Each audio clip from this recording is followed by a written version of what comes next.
Hi, everybody. Thank you for being here this evening. This is the January 15th regular meeting of the Board of Finance. If you would, we'll call this meeting to order at 7:05, and if you would join me in the Pledge of Allegiance, followed by a moment of silence. I pledge allegiance to the flag of the United States of America and to the republic for which it stands, one nation, under God, indivisible, with liberty and justice for all.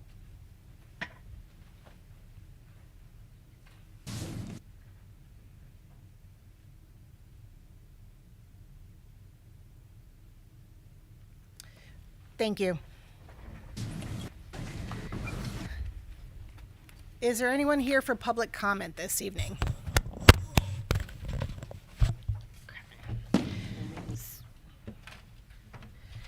Seeing nobody for public comment, we'll move on to our internal auditor, Rebecca Lopez. She's going to give us an update on our audit schedule and where we are. Hi, Rebecca. Good evening. My original intention was to present the HR Employee Health and Benefit Administration Audit Report tonight. However, there were a few matters that required additional time to review. I met with HR and the staff today to go over the drafted report and get their management responding to the findings, or responses to the finding. Therefore, the report will be presented at the next meeting. Okay. I had asked that anybody who had suggestions for upcoming audit to send them. We talked a little bit about looking at vehicle inventories and equipment inventories across our departments. Were there any other suggestions? I think at some point we want to look at purchase policies and how they're administered in the process. And I think that's where we are for right now, and we'll add to that as we move along. Anybody have anything to add to that? Okay. Very good. Thank you. Thank you. And just in time, don't sit down, Anthony. Attorney Musto is here with the Town Treasurer's Report. Hello. Happy New Year. Hi. Happy New Year. A lot of people here. I was expecting more public comment. Good evening, everybody. I assume you've all had a chance to look at the report. New group, new year, new group. Most of you have seen it before. It is the sort of standard report we have. And that's it. As always, I'm ready to answer some questions if we have them. No one wants to stay here that long. Last month you had a question about the rate at M&T. We were talking about whether it had been adjusted. If that's not an issue, then I'm good. I mean, the rate is what it is. Obviously, they are affected like everyone else by the interest rate cuts that have been happening at the Fed level. You know, they've been doing better than they had in the past, basically. But, you know, they're still a little bit below what we have at Newtown. But it's not oppressive anymore. You know, we're getting some money. So that's where we have been and where we are this time. I don't either. Mr. Colohan, anything? No, we're good? Question. Yeah, you Sure, just of need to course. turn your mic on. So, just, so I understand, so Newtown. I'm sorry. I meant to silence this thing. So whatever text I'm getting or sound like little owls. So when I look at Newtown, when I look at your money funds, are you concerned that you're over the $250,000 insurance limit from the FDIC? I'm just wondering why, like our family office, we hold all our accounts at brokerage accounts that are insured up to $100 million. I'm just curious I'm not saying they're going out of business, but I'm just curious why you don't look to that option, and plus they give pretty good returns. As far as what option as opposed to, Like RBC, for example, has 100 million, you can put 100, they have a money market, they have a product that they insure up to $100 million. And I think the rate right now is, I don't remember, 3 something, I don't remember what it was. So I'm just curious, you got some decent dollar amounts for over the $250,000 FDIC insurance limit. Just curious if you looked at. well, it's our bank, right? What Newtown does do is in their overnight sweep, they have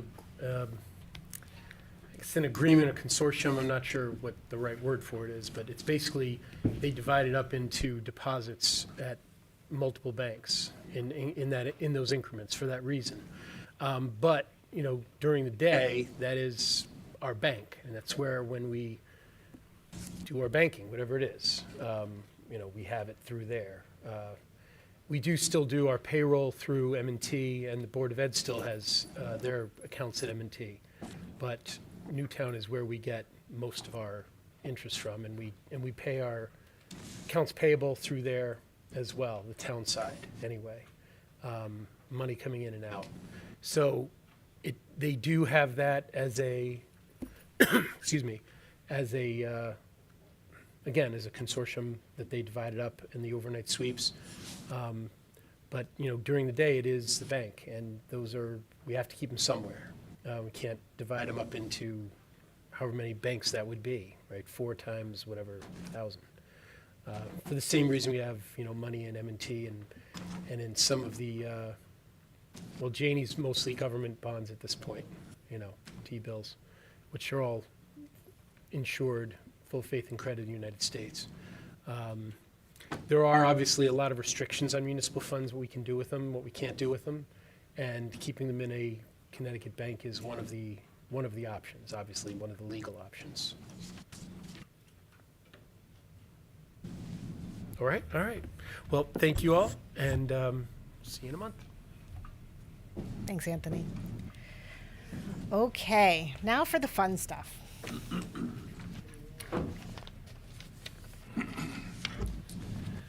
You have a copy of the title on your thing? I think so. Okay.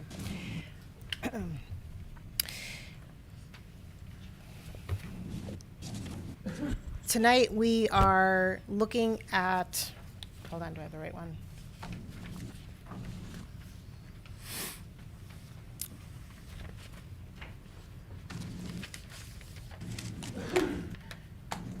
This is the town, you have the one with the Board of Ed's number?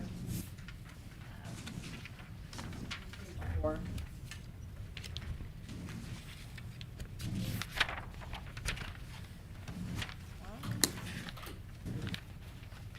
oh, I have it.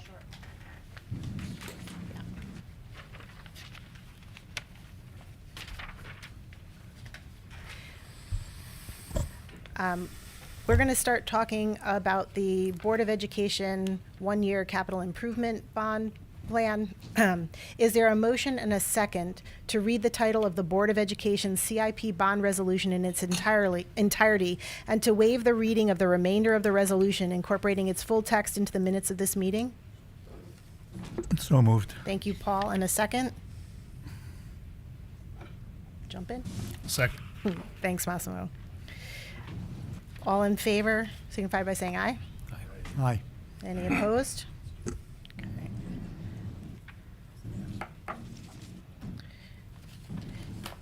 Go ahead.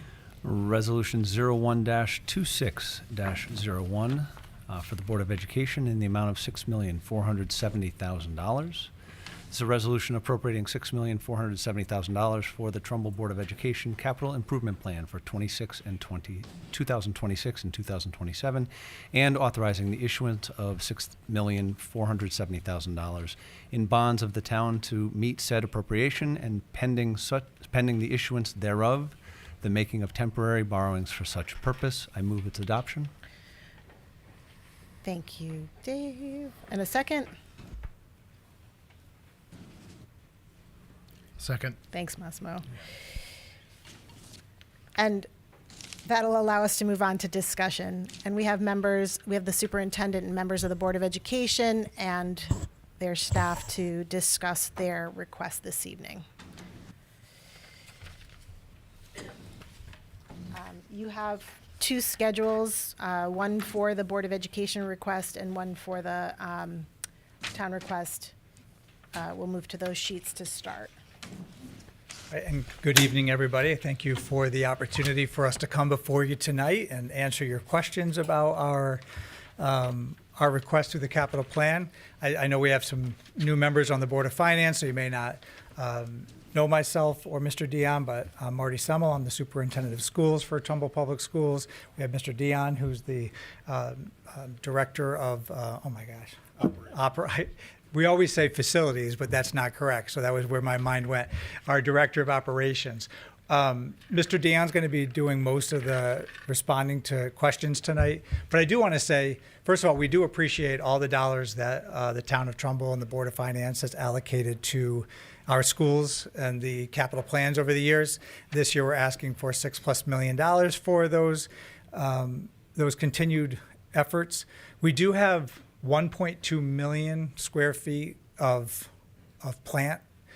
So there's a lot of buildings in Trumbull Public Schools. We also have our average age of our buildings is 55 years old. So obviously our buildings are aging, and we're really excited about the opportunity to replace the old Hillcrest with a new Hillcrest building, because that's obviously going to make that building brand new and hopefully require less upkeep in the short term.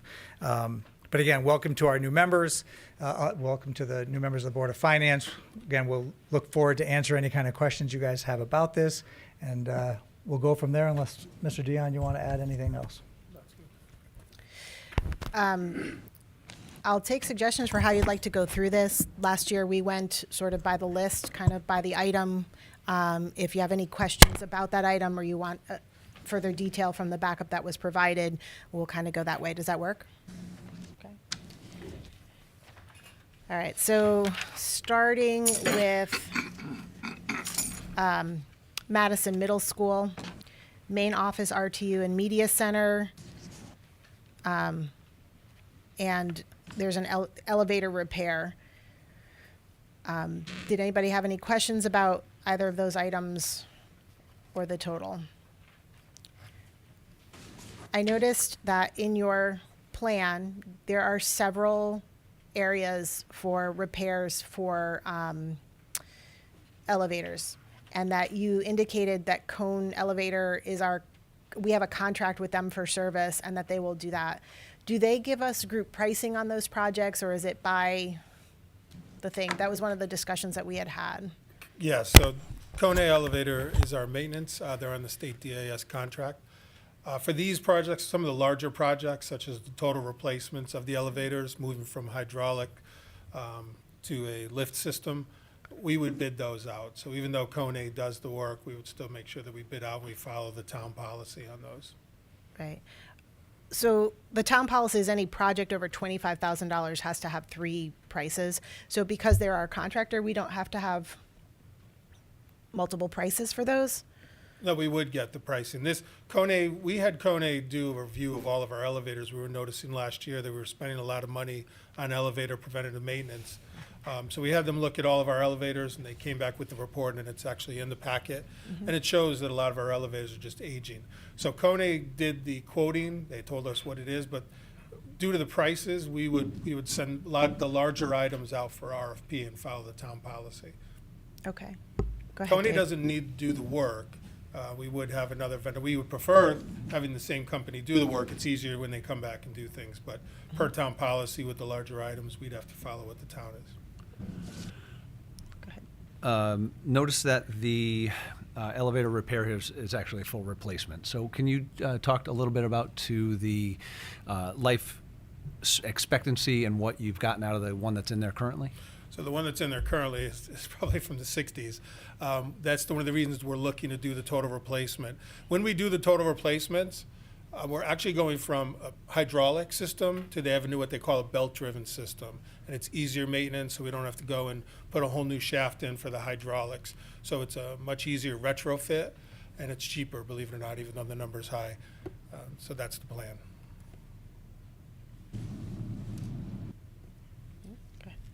I do have a question on that. With the replacement, you had mentioned, you've noticed there was a high level of maintenance. Is there a material offset that we would expect to see with the replacements on the annual maintenance? Yes, we wouldn't see the preventative maintenance cost that we're seeing now. We would expect to, I mean, an elevator can give you 30, 40 years with the preventative maintenance as long as you have a maintenance contract. And every school district I've worked in always has preventative maintenance. Elevators, they need a lot of work, they need a lot of maintenance. But by doing these total replacements, we wouldn't expect to see the yearly cost that we do now. And so that yearly cost would be down to zero, or is it? Nothing's down to zero. There are some things that still break, and there's things inside the shaft that won't be replaced. So this is just the mechanicals to get it up and down, but you always have bearings and things like that that may go. But we're actually making it to a more easier, efficient system with belt-driven versus hydraulic, which is much higher maintenance. Thank you. Any other questions on the Madison Middle School section? Middlebrook Elementary School, exterior masonry wall replacement, unit ventilator for the gym, main office and staff, carpet removal and vinyl flooring, and the cafeteria and gym shades. Any questions on those items?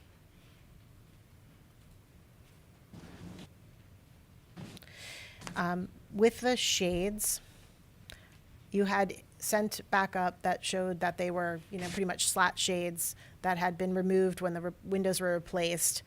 Are there other options? Are those things that were opened and closed a lot? Or is it something that you could, like frost the glass keep the light but block the direct rays? So we've had discussions about whether we can put a tint over the window to decrease some of it. It all depends upon the time of year. As the sun changes positions in the afternoons, even in the summertime with the gym, when they try to have movies or movie nights, if it's early enough and they're running something early, they can't see. So shades or tint will work, but only up to a certain point. When you want to black out an area or really stop both the solar radiation as well as the light, shades are the way to go. I think one of the questions is what kind of shades, right? The horizontal, verticals, mechanical, whether there's a lot of questions that still have to be answered about which way to go, what makes the most sense for maintenance and for longevity. Okay. Anybody have any questions about that? All right. Moving on to Daniel's Farm. Cafeteria tables, parking lot drainage, catch basin, sidewalks, driveway paving. That's the second phase. They did the drainage work last time. This is the actual paving. The ADA ramp, railings, and stair replacement. AC classroom split units, RTU package where applicable.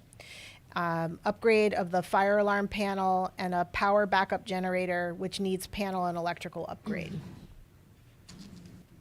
Questions on any of those items?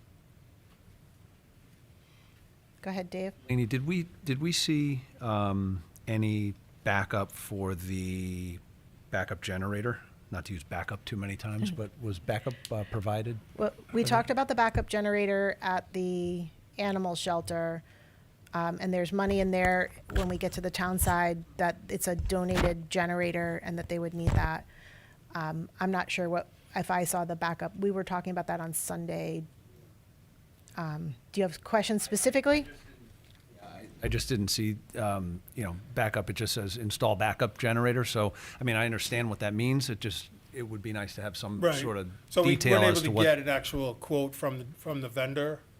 That's a verbal estimation. Some of these you have verbal estimations because the vendor doesn't want to commit to that pricing, believe it or not.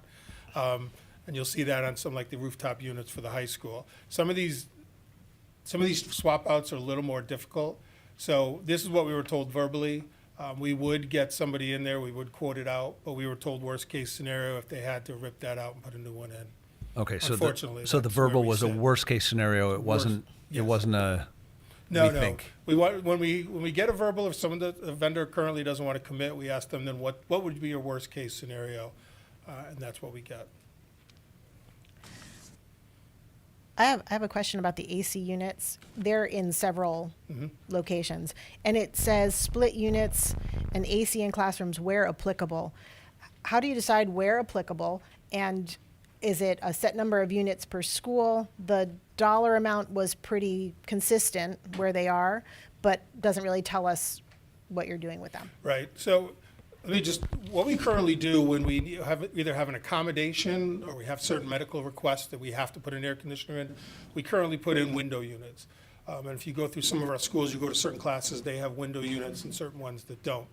What this plan is a much more structured plan both for maintenance as well as for doing more rooms. So by using the split units, you've seen in most of our schools, it's the Mitsubishi is one of the vendors we use.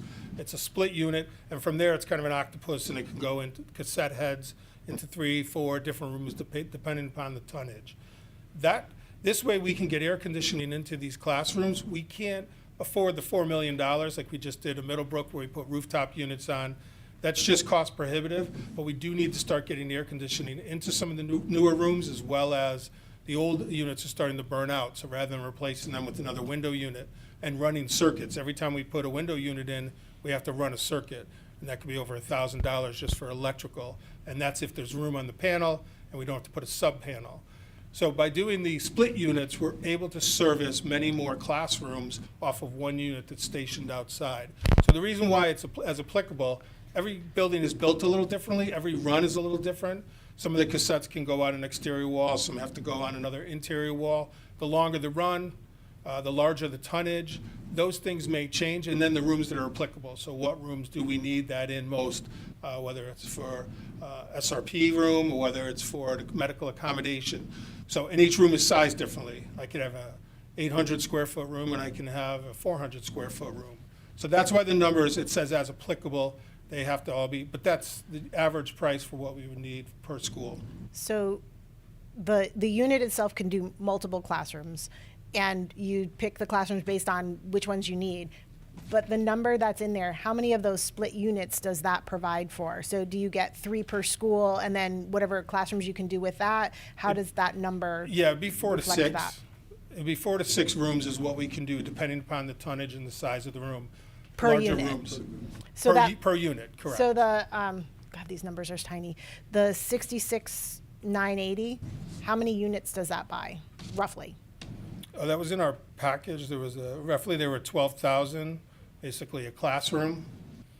Okay. So it'd be, again, between the 4 to 6, and it depends upon whether we need more tonnage in one classroom. So if I'm doing 6, and then I have a larger room that I'm trying to have the air conditioning, then I'm only getting 4 maybe out of that room. Per the classroom? No, I meant the actual units themselves. The How many units, units per school are you buying?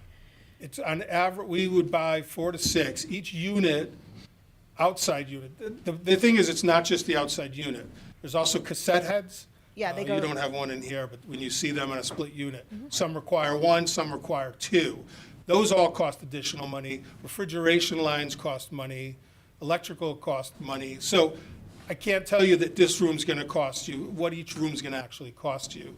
That's why we say 4 to 6, depending upon the rooms that are decided that it needs to Okay. go in. It can change, and it can go off by $5,000, $6,000, depending upon how many cassettes, how much electrical, and how long a refrigeration run. That's the lines that run into the room. Okay.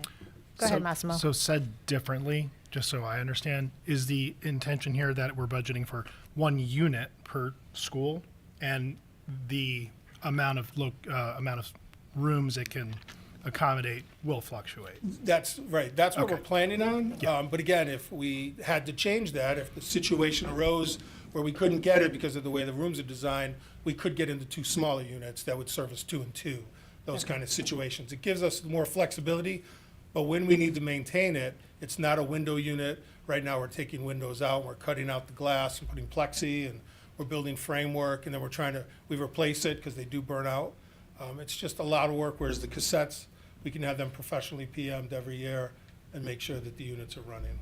Just one other question, just for my clarification. Are all the units we're proposing to purchase replacing window units, or are they replacing other split? Well, we get a lot of accommodation requests over the summer, so some of that could go to accommodations.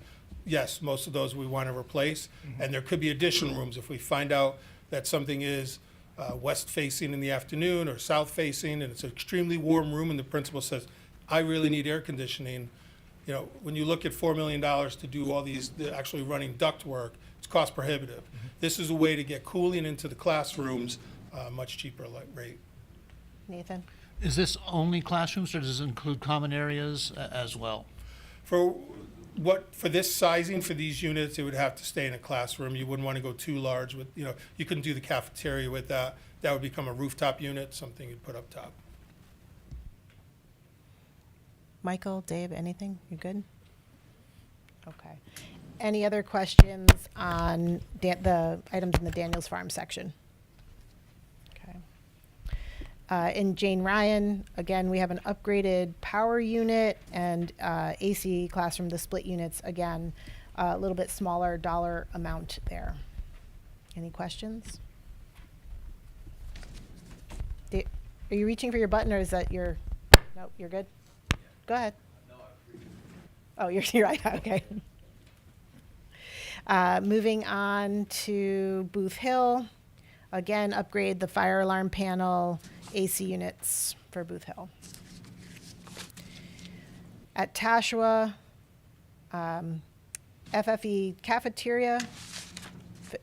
FFE stands for fixtures. Furniture, fixtures, equipment. Okay. Cafeteria tables, and you're looking for 21 tables. Does that replace all of the tables in the cafeteria? Right, the tables are all the same age, and when I responded, some of our custodians have actually been injured due to the age. They usually collapse into an A-frame. I think most of the schools have seen them. Over time, they break. The corners, the wood laminate is breaking off, the seats are breaking off. All those need to be replaced, both at Daniels Farm and Tashua. They're in poor condition, and it's time to replace them.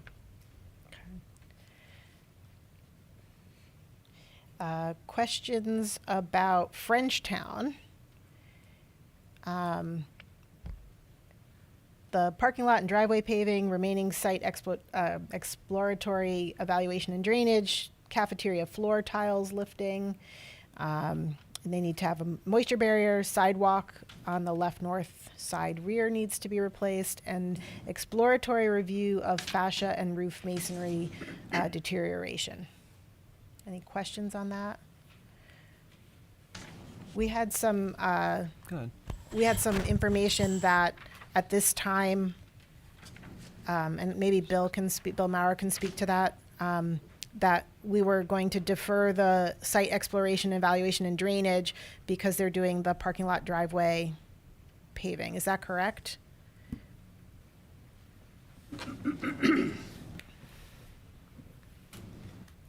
The plan was that this summer to do the exploration of the drainage and do a preliminary design for the drop-off zone so that we could be ready for the next year in paving. Also, there is a detention basin that needs to be addressed. And the detention basin is the 200,000? Yes. Okay, so that needs to stay, and the 500,000 for the drop-off zone? It's just a preliminary phase on the 200. That's all included in the 200. Okay, so that other $500,000 is off into a future year. We took that out. Oh, yeah. Right, so we can hold off until we know about the drainage and we decide whether we're going to look at the drop-off. Right. Okay. Any other questions about Frenchtown?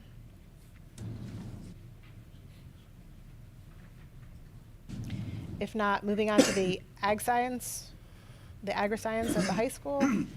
Again, there's an RTU replacement and a replace of the greenhouse fascia wall.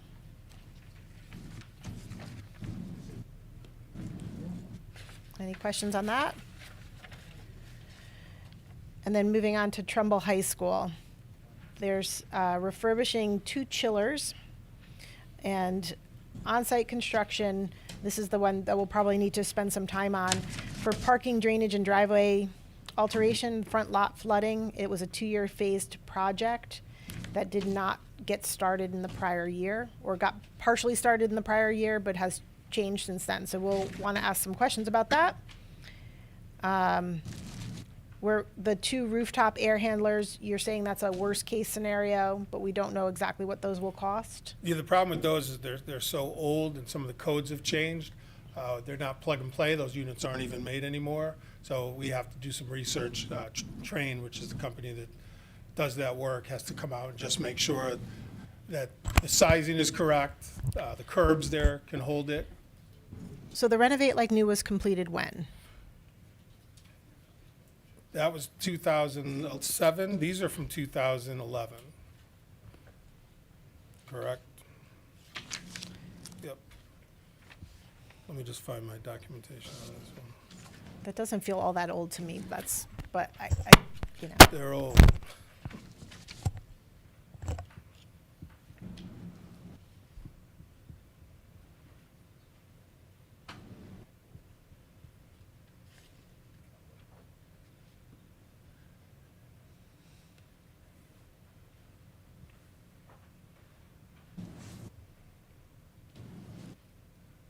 It's page 98 in your book. So these units were manufactured in 2007, my correction. So they're at their 20-year lifespan. Well, that went fast.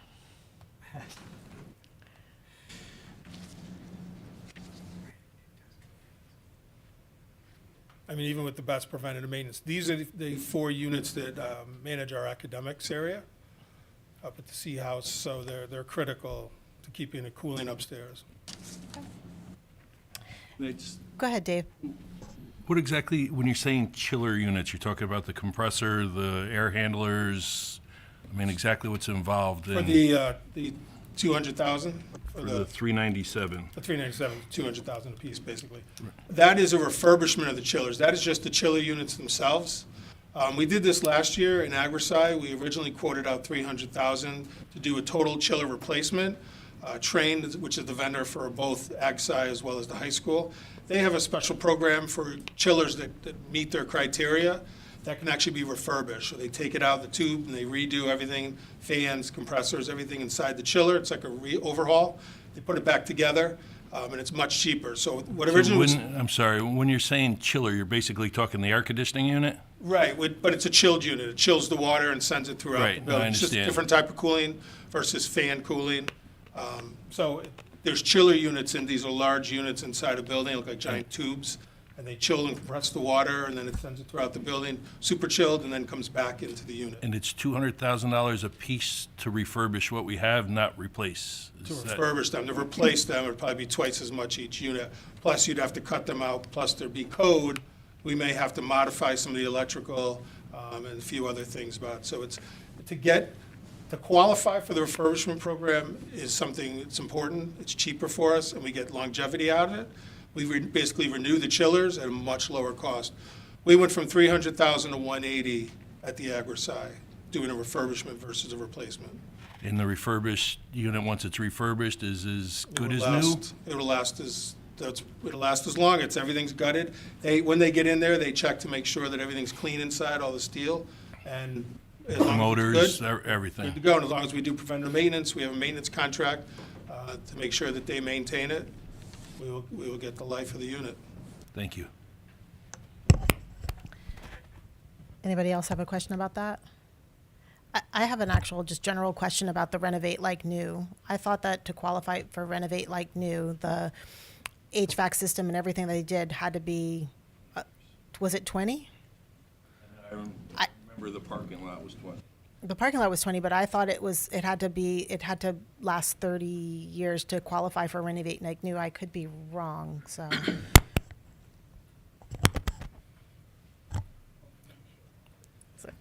Does anybody? Okay, well, that's a question to definitely look at. Beyond that, let's talk about the parking and the drainage and what's going on there. So the project was originally bonded for $1,250,000. The work was not completed in the last bonding cycle, but you need an additional $700,000 to complete the work. Can you just give us a quick, I saw your backup. I have some questions about, whether doing the drainage, you get the parking's a bonus, whether the parking needs to be done. I understand we need additional parking, but if you could break that down for us. Sure. So last year we came forward, we were going to do the drainage. We were going to do the phase 1 of the Trumbull High School parking lot. That parking lot and that front area has flooded twice. One time it came inside the building. So it needed to get done. The drainage in the front just cannot handle those 100-year storms that we seem to be having every few years. So we came here for the money to do the project, but when the work was designed and there was a discussion with the engineering company, they came back and said that the way to do it would be to put this drainage into this new lot. And I think, Bill, you might want to be able to speak since you spoke with the engineering company. So with the new lot, we're able to actually put a retainage system in the lot. Rather than the original idea of just making larger conduits, right, and running it to the back, we're actually to be able to put drainage inside the front of the building, which could capture all that water as it comes through, instead of just making a larger pipe and hoping that the water doesn't go beyond the capacity of the pipe. Am I correct? That's correct. And then it's to slow, it's to detain the water so that you don't have a large outflow all at once. So this will store the water and let it out slower. So you need the parking lot in order to have the drainage. They're both married together, really. I mean, this is a perfect spot to do it. And by putting it there, it's in the spot where it needs to be because it's the front. The parking is a bonus of the drainage having to go in there, and the drainage is the bonus for the parking. I mean, it's a win-win. I mean, you can't separate them. Not unless you want to relocate the detention system someplace else, which would also be an expense too. And you don't get the benefit of parking. So there's no fix that fixes the drainage without additional parking. Pretty much. There is no, the plan was presented with both in mind. I mean, the whole project of the Trumbull High School campus was to upgrade the drop-off zones and to add additional parking. Does this And to- dovetail into the Hillcrest build? Is this replacing parking from Hillcrest? No, Is it? No.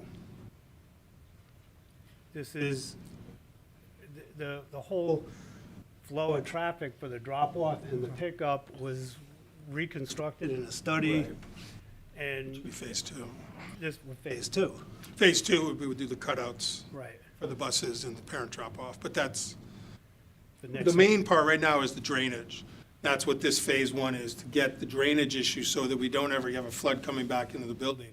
By creating this drainage and this retention, we're able to mitigate, the 100-year storm plus.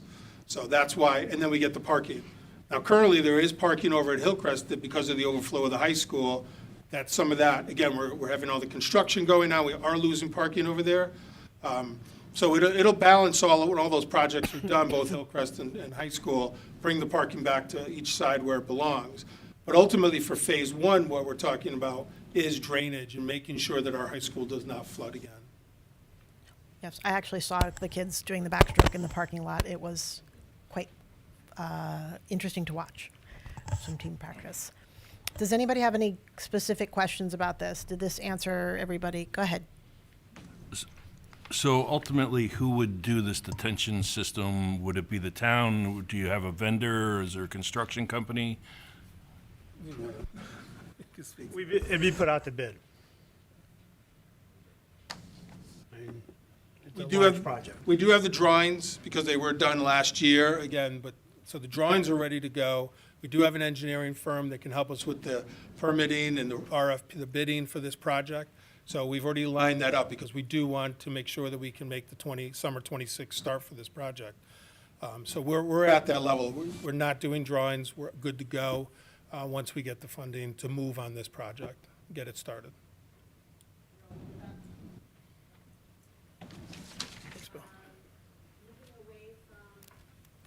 moving away from Trumbull High School to the Long Hill Administrative Building, upgrade of the fire panel, flat roof replacement, and design and replacement of the HVAC system and roof evaluation, design and phased construction. I know in the last cycle, we did a $50,000 repair of the roof, as we were hoping that we would be further along with the master plan and an idea of what we were doing with Long Hill. Is the roof still patchable at this point? I know it's leaking. And where are we, and how much do we really want to sink into that? I understand, I got your information on the upgrade of the fire panels and why the smaller facility is much larger, because if we open the fire panel, the wiring's not adequate and we'd need to bring it up to code. And that's a safety issue, so that has to get done. Got that. But can you talk a little bit about the roof replacement and where we are? So there's also a public works project that is the HVAC replacement. That's the 600,000 there as well. Now, we need the roof to get done. We are patching it. We are spending a lot of money patching it. I just had a conversation with my maintenance manager the other day. It's bad up there. But if there is a larger plan where all the duct work and everything else is going to be changed above the ceilings, as well as more rooftop units being put on, speaking to that $600,000 plan from the engineering group, then we can work, we can limp along. But if that plan is not proceeding, if basically both plans will not be approved, we need to get the roof done. We are spending a lot of money patching it. All of the rock that ballasts down the EDM on the roof, EPDM on the roof, it's gone. We're basically throwing patch on top of this roof. It is well past its useful life. If we're not going to do anything else further with the larger plan, the $600,000 over 3 years, if we're not doing that, then we do need to do the roof as soon as possible. I would have thought it would be the opposite, that if you were going to move forward with the HVAC and you needed to put things on the roof, that you would have to do the roof. There's going to be, we could do the roof, but there's going to be a lot of activity on that roof. If you are adding rooftop units, again, I haven't seen the plan, so I don't know whether we're going to be direct DOAS units for outside air flow, if there's going to be larger rooftop units. Right now, we have univent units, so they're basically stuck into the wall where all of our offices are. If we're going to a ducted system similar to what we did in Middlebrook, a lot more units are going to go on that roof. I personally, if we have a plan and that plan is funded and we know we're going to do it, we would have to try to limp along. I hate putting the maintenance money into it, but in the end, you put the units up there, you do a collaboration with the HVAC and the roofing companies. So when you do all the units and everybody's done walking around and doing all their penetrations up there, then we would put the new roof on. Do you have a timeline for when Hillcrest will be done and the master plan moves forward? Do you have an overall schedule for the master plan or a calendar? I think that was Vin's question. Well, the master plan itself goes through a concept of working through all the buildings. In terms of Long Hill, it was last. So I think it was 25 years down the road. So when because the question that we brought to the community is, which building should we be working on first? And the priority was done. Hillcrest was identified as the first building. And then I think we need to get started on that before we start talking about a whole another project. But Well, I believe the intent was not to continue with Long Hill unless we would have to do major renovations to that building. So I'm not sure in the master plan what that looked like, so I'm just kind of curious. Those were my questions with the roof. Does anybody else have a question? Well, Paul? no one's ever told us that we need to be out of that particular location. I even had the conversation with our first selectman and said, sometimes I hear this, that we're supposed to be working on a plan to get out of there. And my understanding is we're there until we get to a point in the master plan where we can either get a new space or build it into one of the new buildings. But it's still my understanding, and confirmed with Ms. Tesoro a month or so ago, because I said this comes up from time to time from certain groups that I'm supposed to be getting out of there. And I said, I've never really been told that officially by anyone. And she agreed that that's the case, that I've not been told formally by anyone that we need to be moving out of the Long Hill building. Okay. Although I do know that Mr. Estrada, we've continued to do things. There's been work on the sewer system. There's been work on the parking lot there. So I don't know if there's a master plan that we don't know about, but for now, that's our place of work. George, Mr. Estrada, quick question. What is the, I'm still confused about the roof and the air conditioning. I would think you would have to have a solid roof to do all the new stuff. I didn't understand that you would need the roof not to be done to put the new stuff on and then do the roof afterwards. Kind of sounds backwards to me, but I don't do roofing. So what would need to be done to keep that building open right now? Well, I think that previously, Mr. Cody, that had the capacity that Mr. Dion is in today, we had conversations, if you remember, 2 or 3 years ago, and that's where we did an assessment of the roof and HVAC system, both here at Town Hall and at Long Hill, just so that we could see what is the life expectancy of those. So that at that time, Mr. Cody received the report for the Board of Education. I started working with the plan from that we received on the Town Hall. We're actually in the 3rd phase right now with the Town Hall HVAC improvements, so it's something that's moving forward. As for a plan for that building, there's really never been a conversation of how long that building is going to be there, because the master planning exercise that the Board of Education completed, obviously the highlight was the middle school was the most critical facility on the Board of Education side that needed to be improved. And from touring that a couple of times, I would have to absolutely agree with the Board of Education on that, because that school really needs to be replaced. So I can't tell you that there's a plan for that. That obviously will dovetail into everything that becomes an investment in the Board of Education. So it is prioritizing. Right now, this evening, the priority that's been being presented to the Board of Education are critical items within more academic areas, not so much in administrative areas. So if the direction from the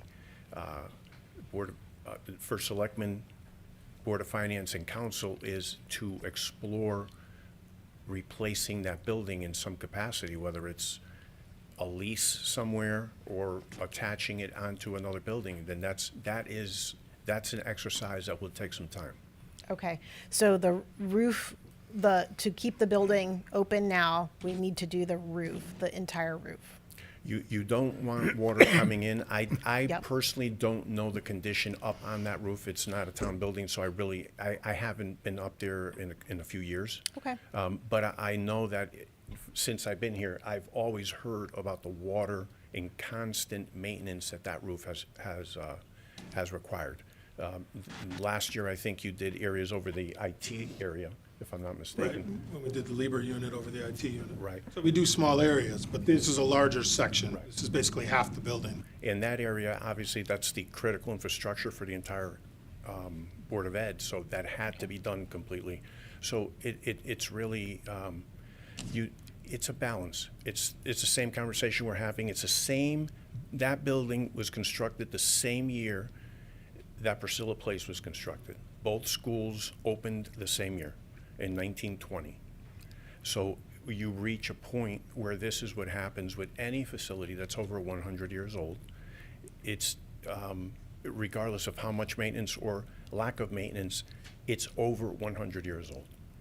Okay. Does anybody have any other questions about Long Hill? Thank you. And then just discussion about the fleet. There's a Chevy replacement, plow package, utility body for maintenance and grounds, and then another Chevy with a plow package utilities with grounds. Both of those are 74,500. Any questions on that? Okay. Where are these? Go ahead. Where are they to be used for? Town vehicles, just strictly Board of Education? These are Board of Education maintenance. We do our own snow plowing. So sometimes you'll see in school districts, you'll have vans, you'll have many different types of vehicles. Because we do our snow plowing, I like to get 2 bites of the apple. So we do pickup trucks that have the side boxes for our trades, but it also has the plow package. So in the wintertime, our vehicles are doing dual purpose. They're both plowing our schools as well as doing our maintenance trade work. Are these additional vehicles or replacement vehicles? These are replacements of 2 vehicles that are well past their useful life. Thank you. A general question, Dr. Summel. I think Laney asked the question about whether or not there's a calendar, an estimated calendar that goes along with the master plan. And I thought you said there is. I haven't seen such a calendar, but if there is, the end of that calendar, I think Mr. Dion said, is probably estimated at 25 years. Yeah. And Long Hill would be at the end of that calendar. That's right. So is there a calendar that kind of estimates what the dates are for the remaining school buildings? My recollection says yes. We worked on that master plan quite a few years now, but Right, I just don't remember seeing it. Yeah, I can go back to the master plan. We have it on our website, all the information on our master Would you? plan. So I can go back there. I remember as we were developing things, there was a lot of questions about how we would prioritize. And I have a recollection of a kind of like a sketched out timeline for all the buildings. And I remember Long Hill being at the very end. Sure. And you know, obviously we want to make sure our students' spaces are Right. updated before Right. our space. So if you would like me to try to track that down, I can. If you would. Yeah. Yep. Second question relates also to the master plan. I'm assuming that all of these recommendations for funding in the current year for capital improvements are improvements that were suggested within that plan Yes, and things that have failed in that 1-year period in the interim. as well. Yeah. So, and you'll see in the 5-year plan, there are many items that are from, those are pushed out, but there are many items from that district master plan that are throughout the 5-year capital plan.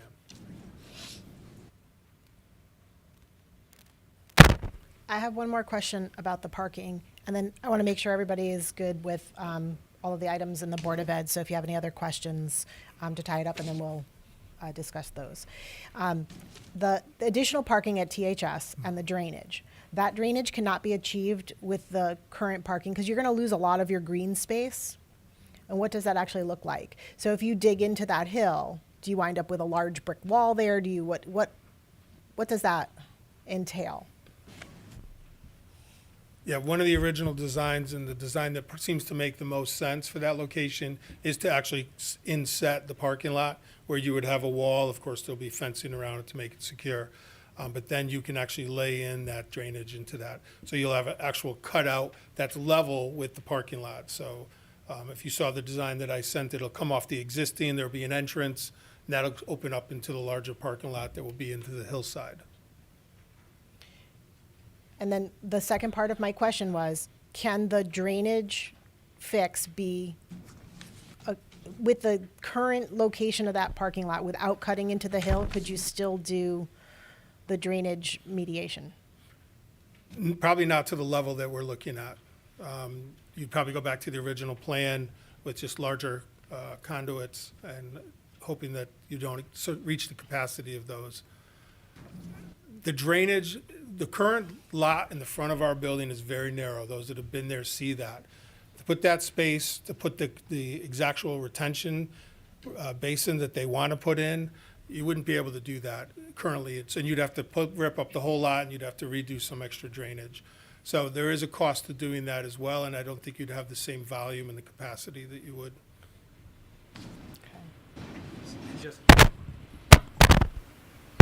And just to add, in terms of parking, we know that we have a very good process now for like selling our spots. And at this point, we've essentially sold out all the available spots at Trumbull High School this year.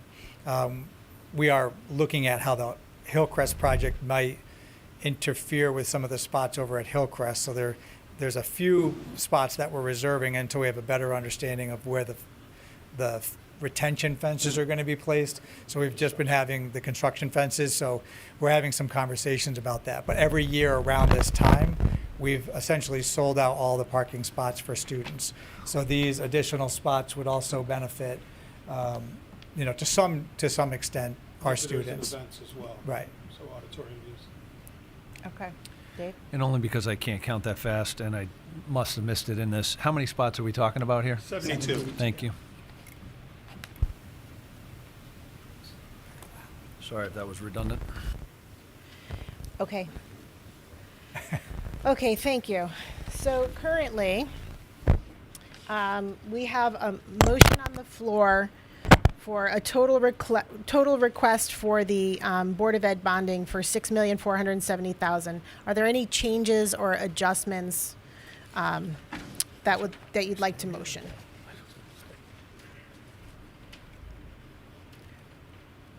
And would you guys like 5 minutes to talk about this? All right, let's take 5 minutes recess, and then we'll come back and we'll go through those line items.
Everybody have a chance to get some chocolate and a cookie?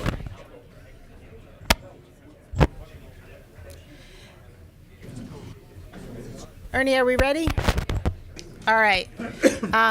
We'll come back in at 8:14. And there are a couple other questions that you wanted some follow-up on. Mr. Colohan, did you want to ask? I had one question on the roof in Long Hill. When you guys said you've been patching it, what exactly have you been doing for it? You're asking about patching, what that required? Yeah, what have you done, I guess? I'm curious. We continue to patch it, so as new leaks come out, So have you painted the entire roof with the sealant? are we paving? Painted it with the sealant? So the ceiling It's is a drop rub- ceiling No, inside. Is it a rubber roof?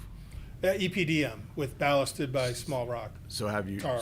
can you paint it with the sealant? Can you paint the top of the roof with the No, sealant? it has small rocks on it, so it's Got a rubber roof has a tar base. They put rubber over it, it's called EPDM, and then they put these small rocks, small to large rocks, which ballast it and keep it from bubbling. Got it. Those rocks are mainly gone. We're down to the rubber, and it's cracking. So the UV over time, just general wear and tear. That's where we keep coming up with new leaks. So we'll patch over here, and we'll have to patch somewhere else. Got it, it's not a rubber torch down roof. Yeah, what's beyond its life, you even try torching it, it's just so brittle up there. We actually stay off there as much as we can. We try not to walk on it unless we have to do a repair. And again, all repairs, sometimes, as you know with roofing, if you do, the leak starts over here where the hole is, but it actually runs along the metal or inside, and it winds up being 30 feet away. Got it. So tracking it down is some of the battle, too. That's yours. Any other questions before we move on? You good? Okay. Are there any motions or changes to this request? Madam Chairman? Hang on one second, I lost my page.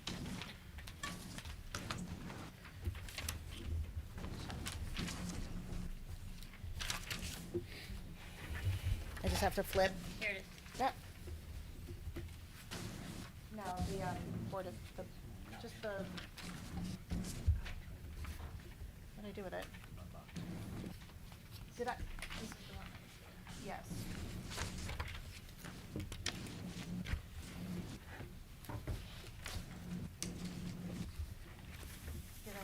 Did I eat it? What did I do?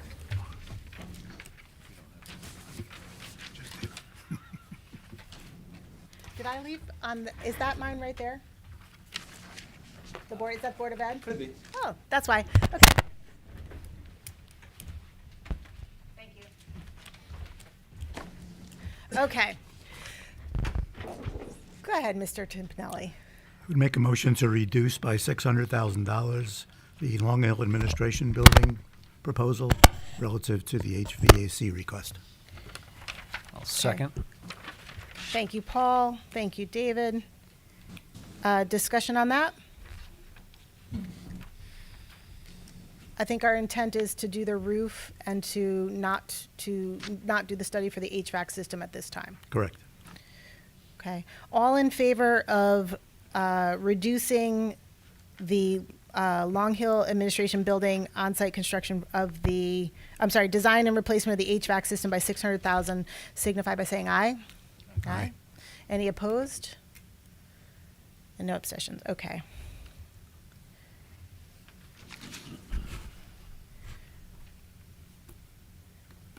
Any other adjustments? Mr. Timpanelli? A motion to reduce the account relative to Frenchtown Elementary School by $500,000 relating to the design drainage project. I'll second. Thank you, Paul. Thank you, David. Discussion on that? I think what we heard was that the design is in the $200,000 and that this $500,000 should be moved out a year. All in favor of reducing the on-site construction remaining site exploration, evaluation, and drainage for $500,000 at Frenchtown signify by saying aye. Aye. Any opposed or abstentions? Okay. Paul and David. Now I have to go with last initials. Oh, sorry. And the initials rhyme. It's going to make it difficult. Me and Barb, we're going to have to work on this. You're good so far? I think so, yeah. All right. Are there any other items to reduce or remove from the, or to add to the Board of Ed side? So I'm going to make a motion to reduce from Middlebrook Elementary School, the main office, staff room, carpeting, and cafeteria and gym shades. I just think at that amount, that it could be an item to be expensed. Okay, can I have a second? Thank you, Mr. Pia. We'll go double Dave on that. Okay, discussion. So the rationale is, Yeah, I just think at that amount, it's something that we can expense out, and I think that the carpeting, life expectancy on something like that is significantly I think they're shorter removing than the 20 carpeting, years. they're putting in vinyl flooring, but I'm still not sure what the life is on that. That's right, yeah. What's the dollar amount? 25 and 30, 55 total. So it's a reduction of 55,000 from those two items. Any questions? All in favor of the reduction of 55,000 for those two items as discussed? Aye. Any opposed or abstentions? No, 6-0. Okay. Any other motions or discussions? Okay. Maria, do you have a new total?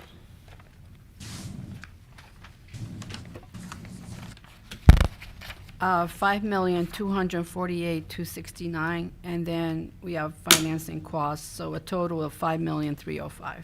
5,300,000. Has to be rounded up. 305,000. Yeah, that includes financing costs. Okay. And just to make sure I'm clear, Attorney Shopik, we voted on those reductions, so I don't need to change, I can just vote on the new amount, correct? I don't have to have a secondary vote on that, just the total amount. We have voted on each. The answer is yes, but Okay. a vote was taken on each of the amendments. So now you're going to vote on the proposal as amended. Okay. So the motion on the floor is a resolution appropriating an amended amount of $5,305,000 for the Trumbull Board of Education Capital Improvement Plan for the 2026-27 year and fiscal year, and authorizing the issuance of $5,305,000 worth of bonds of the town to meet said appropriation, and pending the issuance thereof, the making of temporary borrowings for such purpose. All in favor signify by saying aye. Aye. Opposed? No? Okay. Thank you. Phew. I appreciate everyone's patience while we make sure that we get it right. Moving on.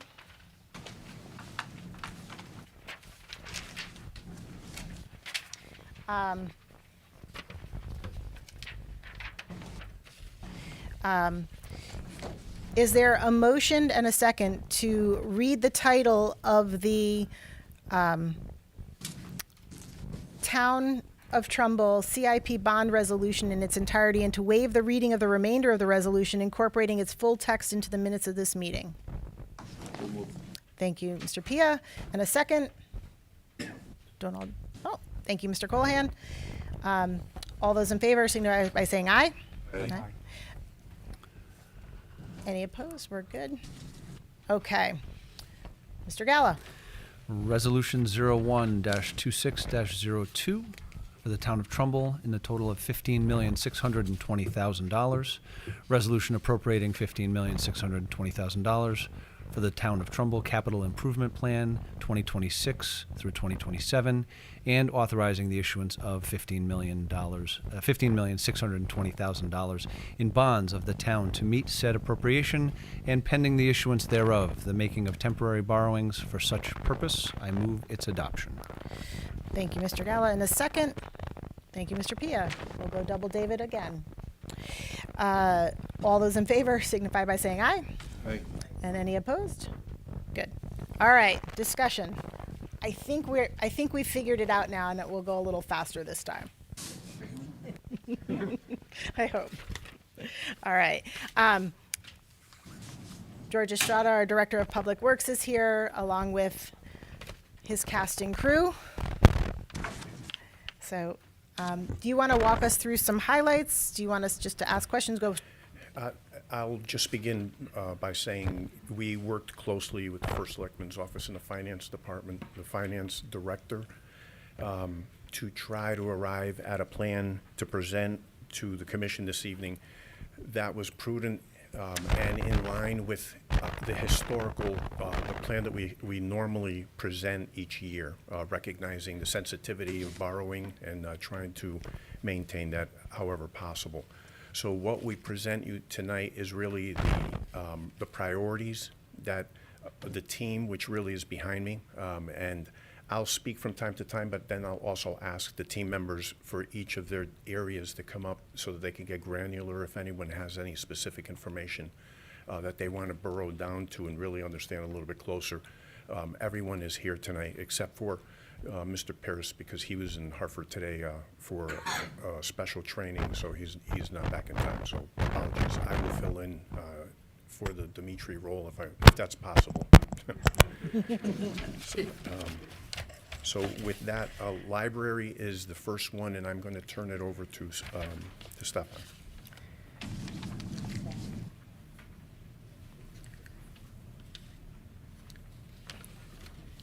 Hello, everyone. My name is Stefan Lynn Nielsen. I'm the library director. How are you? I'm good. All right. In the library, we have $105,000 for interior upgrades, service area modernization, phase 1 lighting, and counter designs. Anybody had any questions with that? No. Can we get paint in there too?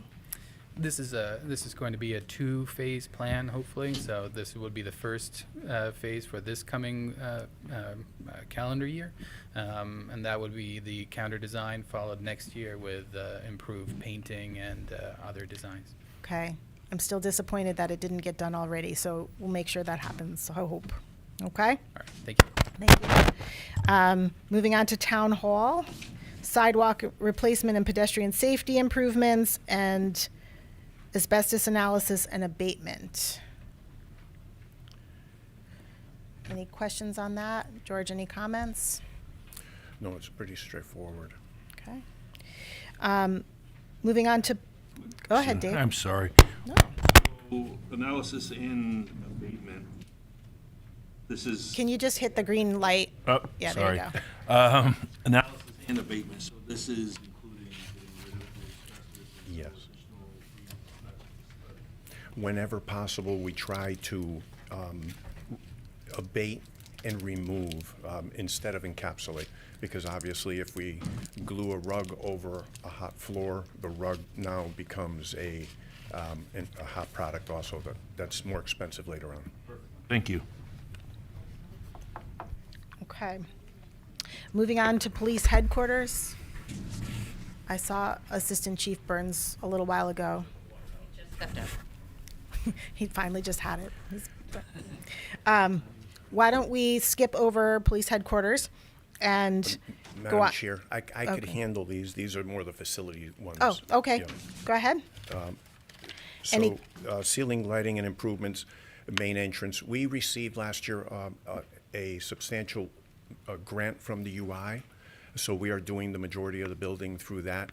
There is going to be some additional beyond that the grant isn't going to cover, and that's what this will support. And that we're looking at primarily the entrance, main lobby areas, but we will pretty much relamp the entire building, and that's almost it's about 90% through a grant. So this, we're looking at this as basically almost like a match towards that grant that we were successful in getting. The garage door replacement, this is in the mechanics shop around the back. One door has been inoperable for a couple of years. We had, and it was a question from the board earlier in the week. We had funding in place a couple of years ago, but we had difficulty even getting door companies to come out to provide hard numbers and proposals so that we could carry that. So we just canceled that allocation, and this is a fresh one with a proposal in hand that we received not long ago that we can swap out all of those doors with insulated doors, because we cannot hold the climate temperature in there summer and winter. We're bleeding heat at this time, and in the summer it gets extremely hot in there because we can't temper it enough because the doors are not insulated. Window replacement, the $20,000, this is basically design money. It is, we will come back for consideration next year for the replacement of the windows in the building. They're the original building, they're the original windows to that building. At this point, there's a lot of, we have a lot of air infiltration. So obviously it's compromising the envelope. It makes it more difficult to temper areas. So this money will be for an engineer or architect to assess the windows, come up with the design, and that will allow us to then get pricing next year when we come back to you with the project that we will then bid at that time. Yeah, go ahead. So $20,000 we're paying somebody to design the windows. If you're having your windows replaced in your house, your apartment building or whatever, a company that sells you the windows and installs the windows, wouldn't they come and evaluate and give you a proposal and either do it for free or say you got to pay me this much money to evaluate and give you a design in case I waste my time and you go elsewhere? And then we will, if you purchase them from us, credit you the money back. Why would we have to pay an outside company? Normally for commercial buildings, the normal procedure is designing, because specifically in that building, there are walls that were erected over the years that are in the middle of windows. So it really requires design so that the manufacturing of those windows is appropriate. The windows like Anderson Windows and those type of places, I think is what you're talking about. That's a totally different product. It's a totally different level of window. These commercial windows are not the same product. Okay, thank you. Okay. I also wanted to just point out that if you look back at the asbestos analysis and abatement, that it's in the 5-year capital plan, but I think I was looking at the wrong column originally. The column in green is the 1-year plan, so it's not, it's in the 5-year plan, but it's not in this current plan for this year. You see that? So I think it's 1 year out in the capital plan. Right. We'll That was my design mistake. it with those documents. We can receive accurate proposals when we put it out to bid. Yeah. Not only are the numbers exceedingly small to look at, but then you made them in green and really hard to see, even with my bifocals. So, any other questions about police headquarters at the moment? All right. Moving down to the senior center. Oh, go ahead. We kind of skipped over a big one, the detective division. Again, that's in the capital year, the 2026, that's the 5-year plan, but it's not in the column in green, so it's not in this current plan. Rookie mistake. Nope. We made the same mistake, I think, when we were looking at it. And Mrs. Katsky actually pointed that out. I got the high sign. Senior center.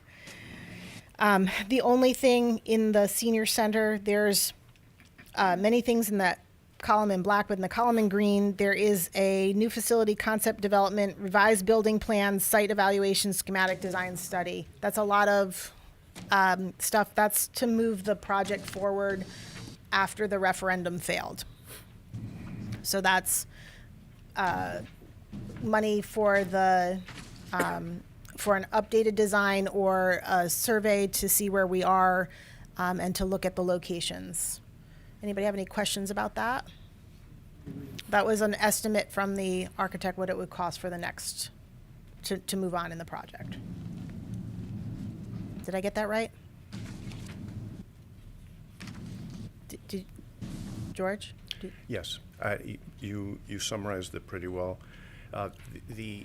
In the 5-year capital plan, we had actually spelled out a 5-year plan, a 4 and 5-year plan, and that totaled almost $20 million for renovation of the existing facility. And in discussing this during the last meetings, we have the 275, which is ultimately the council is going to have to give us direction as to which way we're going to proceed. Is it going to be a renovation, or is it going to be exploring a new facility at one of the sites that we control? So the money, we moved everything else out of the 1-year line, and we left just the money for the evaluation, suggesting that what we need to do is evaluate our sites and evaluate the concept of renovate as new, and then the council will give us direction as to which way we're going to proceed. Your light's off again. You're a little sensitive.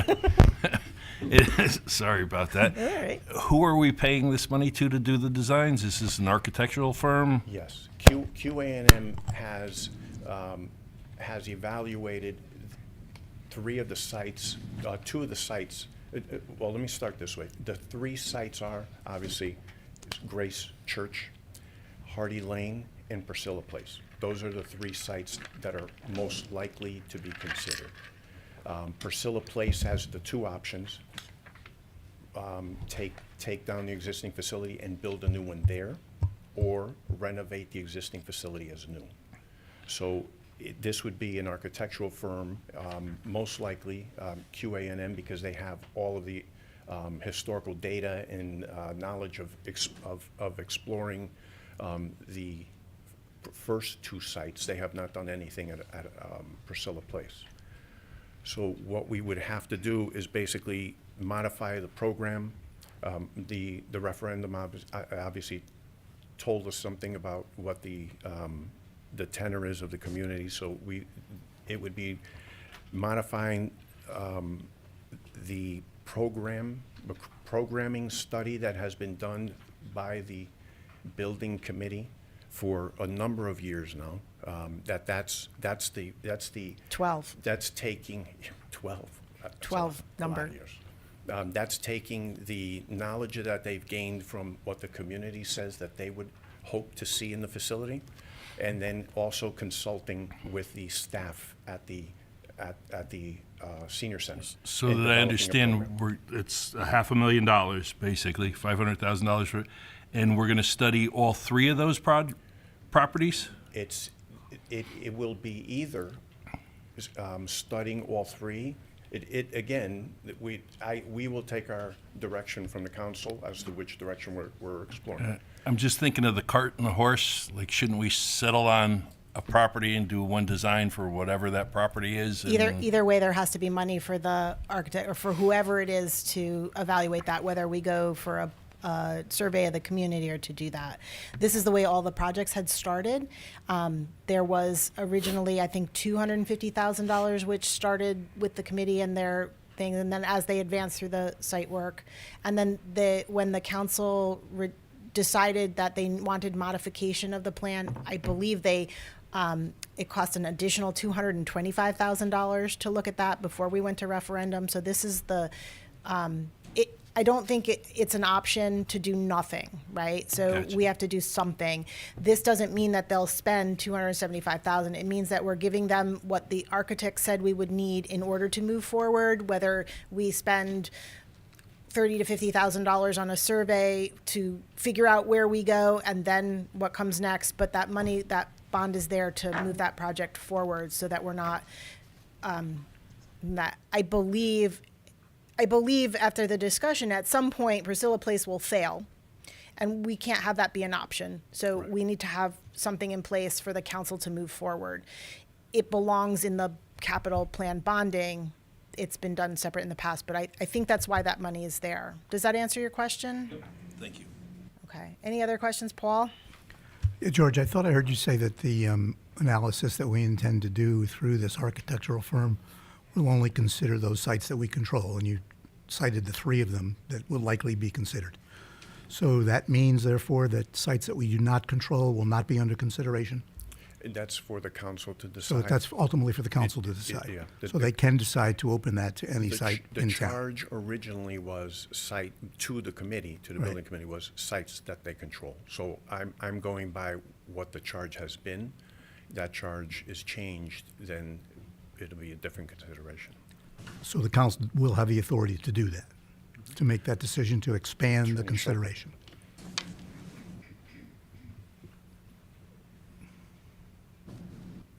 Absolutely. Thank you. It's a long walk. He counts that as his exercise for the week. I'll let Stacy know. Back to sit down, Dan. All right. Any other questions on that? Moving on to the Public Works yard. There's a few things in there, George, that I know we are not negotiable, such as the fueling station that has to be done for environmental and safety reasons.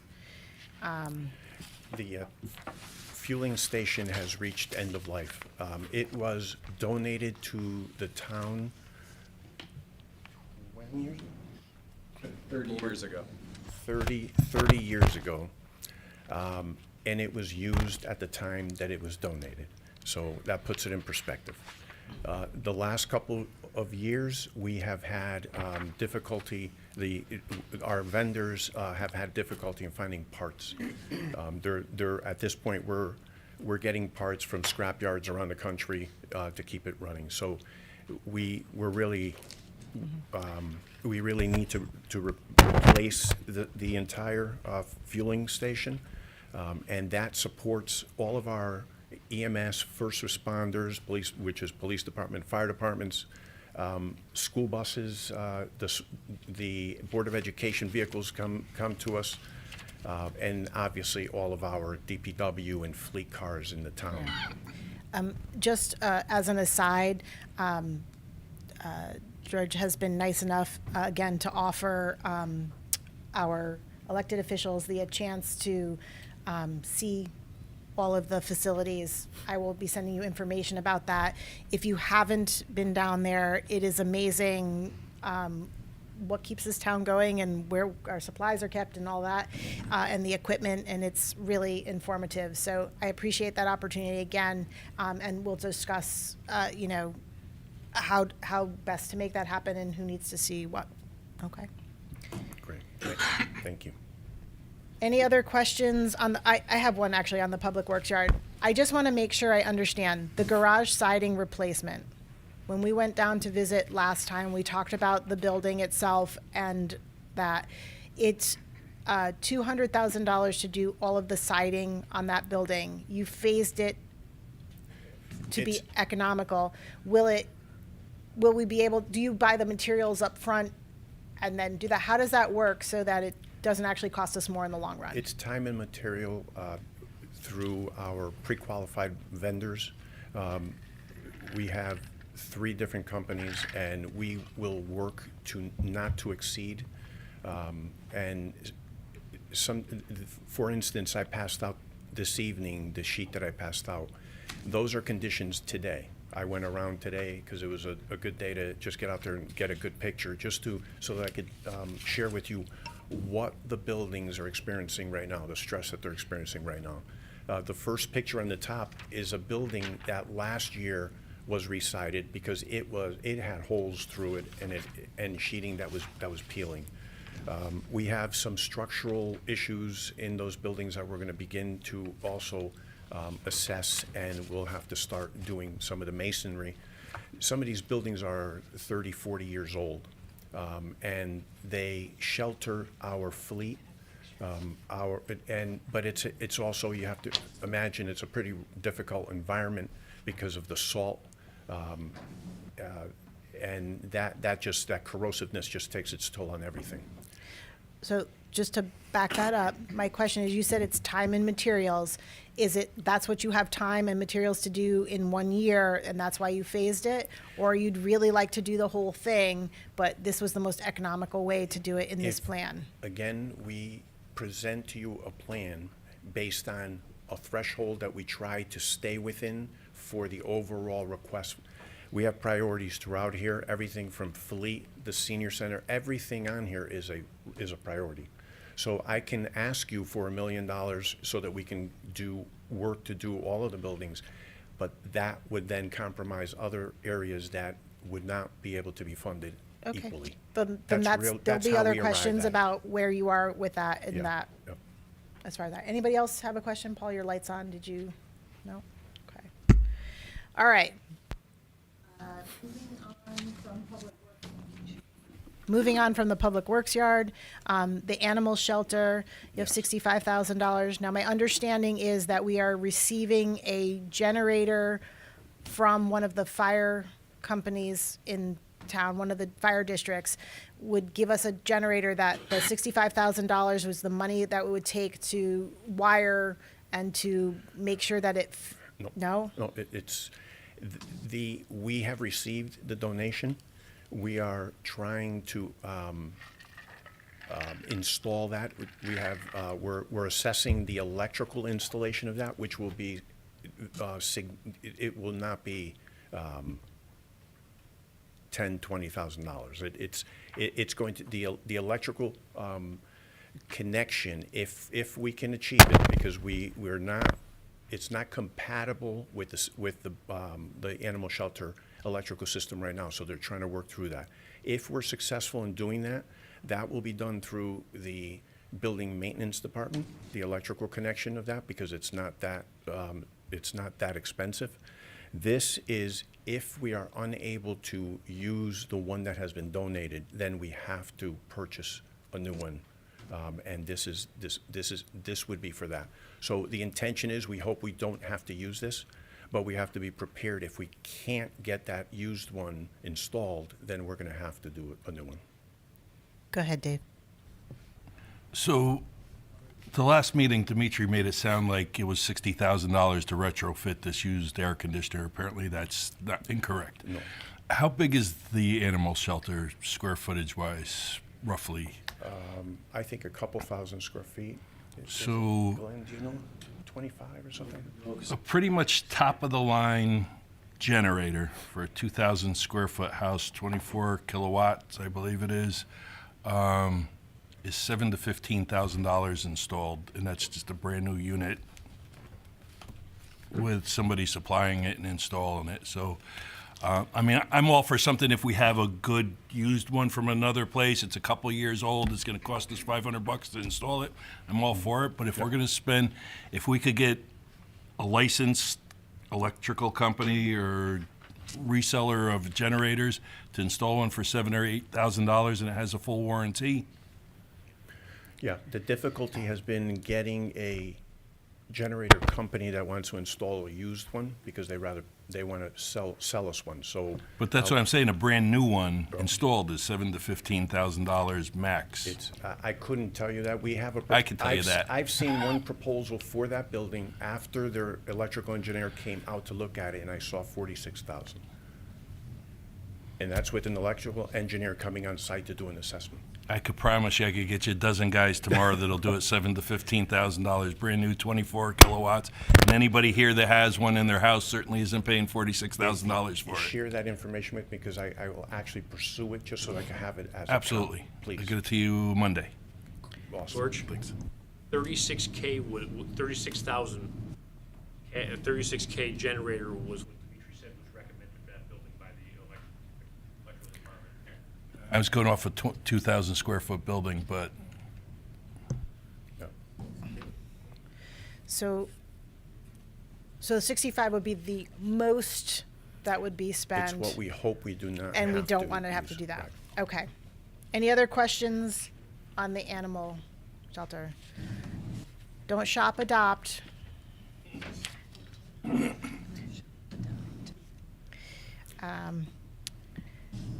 I'm sorry, I lost my place. There we are. Moving on to townwide.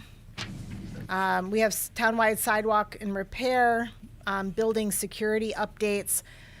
I understand that the building security updates is for cameras and equipment across town. Typically, we do not discuss security updates in open meetings.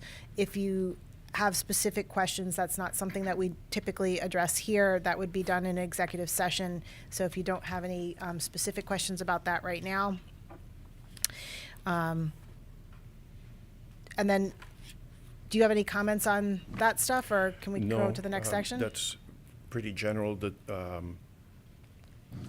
I think the way that you explained it is pretty accurate. And that sidewalk replacement and repair, that's the number that's pretty much carried forward every year for general repair of sidewalks across town.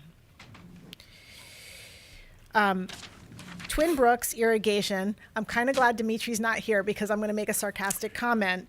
I thought we just spent a lot of money. Yeah, that's okay. Hi, Dimitri. I thought we just spent a lot of money because we have a water problem down there. Do we have to pump in extra water now? Irrigation for Twin. This is that central area at Twin Brooks where the vegetable. Where we just rerouted all the water from. The big field. The big field, but there's It's all rock and hard pan underneath. So Yep. in the summer when it's, I'm sorry, I just know this. In the summer when it's. Can you just come to the microphone just so that when Dimitri calls me later and tells me that I was mean? In the summer, it's unable to grow grass, so in order to us to keep grass there, we have to water the grass. Unfortunately, it does flood and it doesn't drain, but in the meantime, there's no real soil layer. It's just enough to sustain the grass, and then underneath of it, it's all hard pan. I believe they took gravel out of that for years in order to build all the town roads and whatnot. Is that one of the reasons why that it actually floods, because there's nowhere for the water to go? Yes. Got it. Okay. See that? There was an actual answer and simple. Thank you. Moving on to parks. Is your line? Any Others, yes. moving on to parks, wooden guardrail and installation, Bill's property athletic field phase 1 design, safety fencing for the rails to trails, playscape at various locations, but my understanding is this is money detailed for Beaches Park. And then there's money for the Abraham Nichols Historical Society building repairs and preservation phase 1 design and planning. I think the largest request there, as you see, is Beaches Park, the playscape. That playscape is the town's ADA. It supports children with ADA issues, mobility issues. It's also programmed to a younger community. It's a park that really is a toddler park, like 5, 6 years old and younger. It's the only one really that's geared that way in the town. It's the oldest in the town at this point, and we can no longer purchase replacement parts. Last year, the Parks Department, when they called to order some parts, they basically said to them, we're running through what we have in the inventory, there's not going to be anything left. They actually grabbed what they had and they bought it all because just to keep it going. So it's a heavily used playscape, and it's for very young children and children with mobility issues. So we consider that a priority with the Parks Department. Do we have any other properties in town that are ADA compliant? I asked that of Dimitri this afternoon. He said no. He said this is the one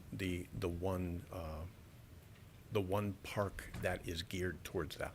Other playscapes have a component. They may have a a chair lift or something like that, or a ramp that is equipped with bumpers so that they don't go off the sides, but they're not geared for children with mobility issues. Okay. We just put the sprinkler park over at Beaches. Is it possible that the current playscape could be modified to take away some of the equipment that's no longer serviceable? Could it be made smaller? The playscape equipment that's there, if we do not replace it, then we're gonna be required to remove it. So we'll have to just not have a playscape there, and it'll be just a splash pad. That's where it's arrived at this point with that playscape. Okay. And the Historic Society? Historic Society, that building is a town building. It has an addition. It's a 300-year-old building that has an addition on it that has separated. So there's actually, you can actually stick your arm into it. That's how wide the separation is there. So being a town asset, we have to engage an engineer, probably a structural engineer and an architect that has a historical structure experience so that we can determine what we're going to do there. I'm sure that it's going to require some stabilization, some structural stabilization. And again, it's a town asset. If we don't do something, animals and weather will take that down within a few years. It'll just compromise the building instantly. George, I'm a bit confused. Are you referring to the building that is on that corner of Unity and Huntington and Nichols Avenue? The Historic Society building or Yes. the Bunny Fountain building? No, the Historic Society. Historic Society, so it's the one up the road. Yes. Yeah. And we own that. They have a $1 a year lease. 100 years. It's $1 for 100 years. $1 for 100 years. That's a bargain. Having a year,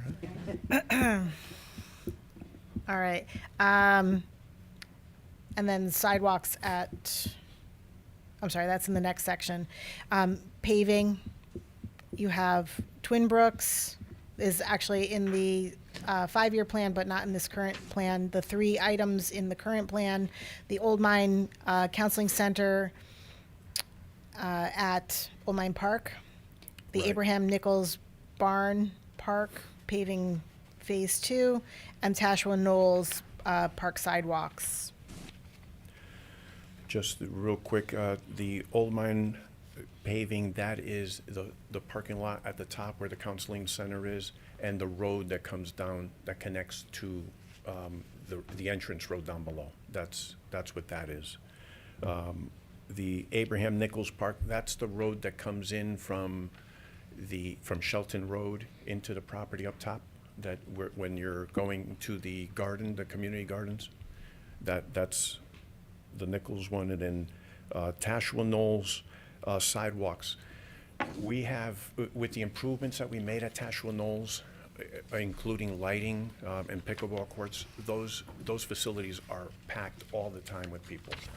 But the sidewalks from the parking lot to the 2 sets of courts, the 2 compounds, are they're almost non-existent to one of them, and the sidewalks that are there just do not satisfy the amount of traffic. They're very narrow and they're breaking up. So from a pedestrian safety perspective, we want to do the sidewalks from the parking lot to the gate that brings you into the tennis courts at both of those. Any other questions on the paving projects? Yes. Go ahead, Dave. And who does the paving for the town? Do we do it? No, we have contractors. This was costed out through the engineering department through measurements and unit costs for estimates. Okay. And then we'll put it out to a bid for at least 3 of the vendors. And we have a number of pre-qualified smaller paving contractors. large parking lots and that sort of thing, we normally try to use the state unit cost, which is O&G, which is pretty much no one can beat. But for these smaller ones, it could be DP, it could be G-Pick and Sons. Did we used to do the paving ourselves? I remember Mr. Marsilio talking about reclaiming the asphalt, and it was a process that was like half the price. Is that still a viable option? I'll ask. I mean, it was considerably less. It was, I remember when we did the high school, it was $2 million instead of $4 million. Rich Infante is our Director of Operations. It all depends on the condition of the asphalt, depends on what you're working on. The high school parking lots were solid, there's a solid sub-base up there, so it was a light mill over the top. Some of the locations that we work on, you have to reclaim the material. It's not good enough to mill the top off or have a lighter process to it. So it all depends on the location. Counseling Center up there will probably be a light mill with O&G, our main contractor for paving. And everything down at, I think the other locations are going to be a small contractor, probably tear outs because of the condition of the asphalt that's there. Thank you very much. Actually, before you go, Rich, so a couple years ago, you guys came and did a really good presentation to let us know kind of where we were in the paving process. You talked about moving to the paving preservation program. I would love for you guys to come back. I know budget season is looming, but even if it was something that we could do a short update as to where we are and what that looks like and what we think we're accomplishing ahead of budget season, that would be great for us. And I think it would be very helpful for the new members. Absolutely. I think if we could, anything like that. I know that we're planning to do those, kind of facility tours. Yep. And to do that, but I'd love to actually have it here because we get a lot, and especially even going door to door this past summer. Everybody wants to know when their road's getting paved. Everybody wants to understand, why are you putting those rocks on my road? And just an update, because I don't think people realize the work that you guys are doing and how much you've accomplished in a short amount of time with this new program. So we covered a lot of territory this past season, 2025 season.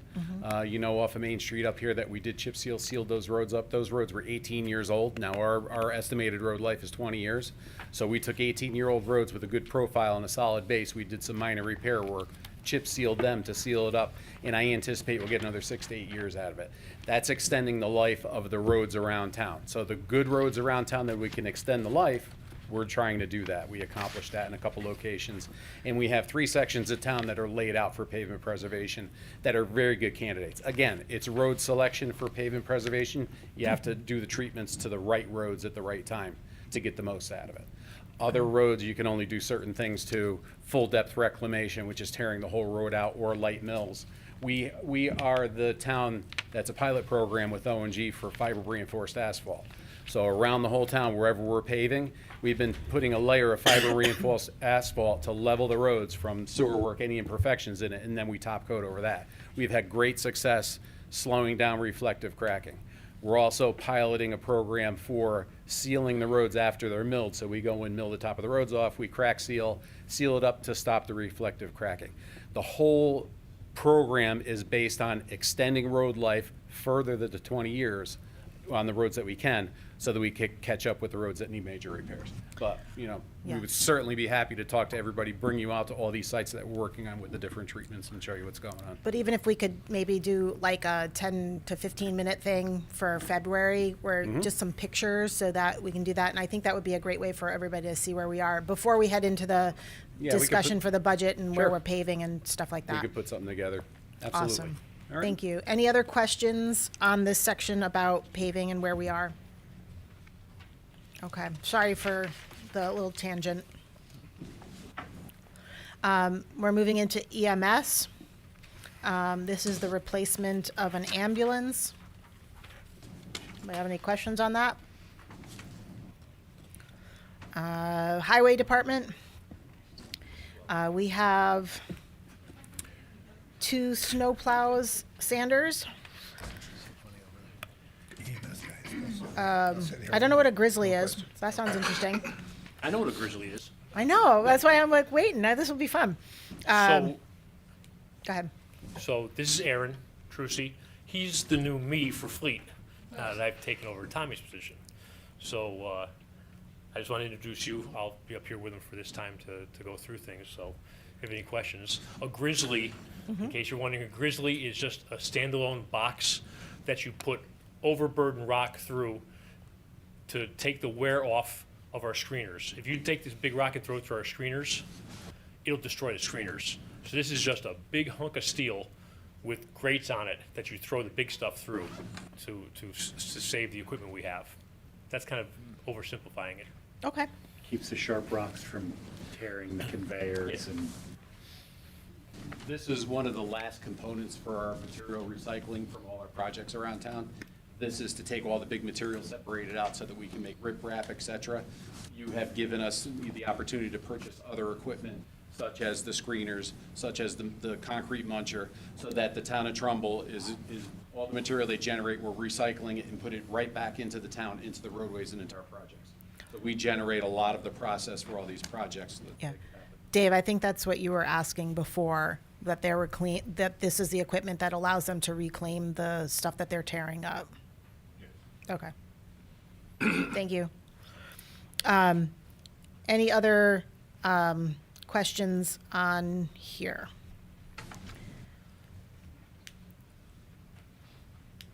Oh, okay. And then we have a request in Parks for a Ford F-550 with a plow.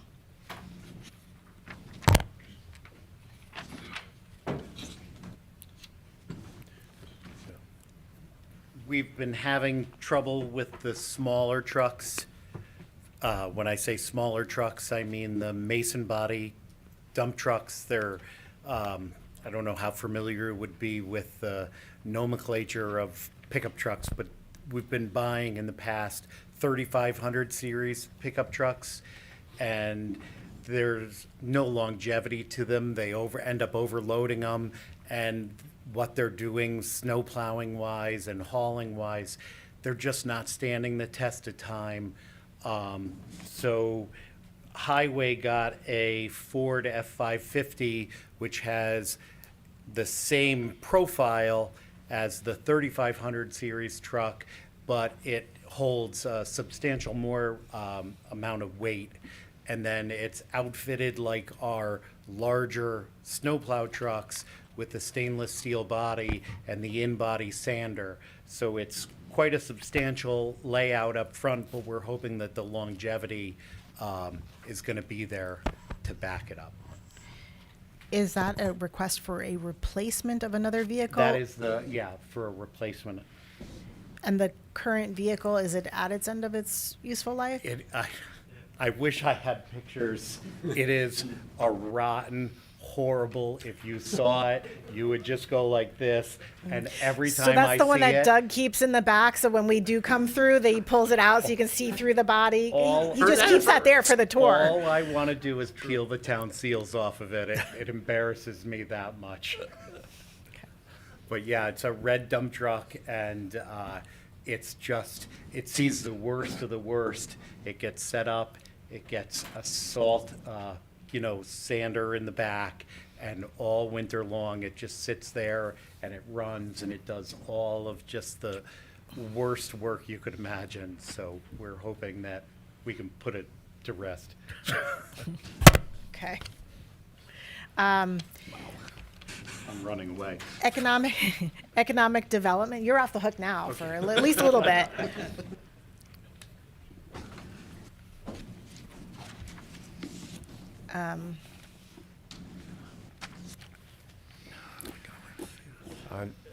The White Plains Road Trails connection, when we bid this project, there was a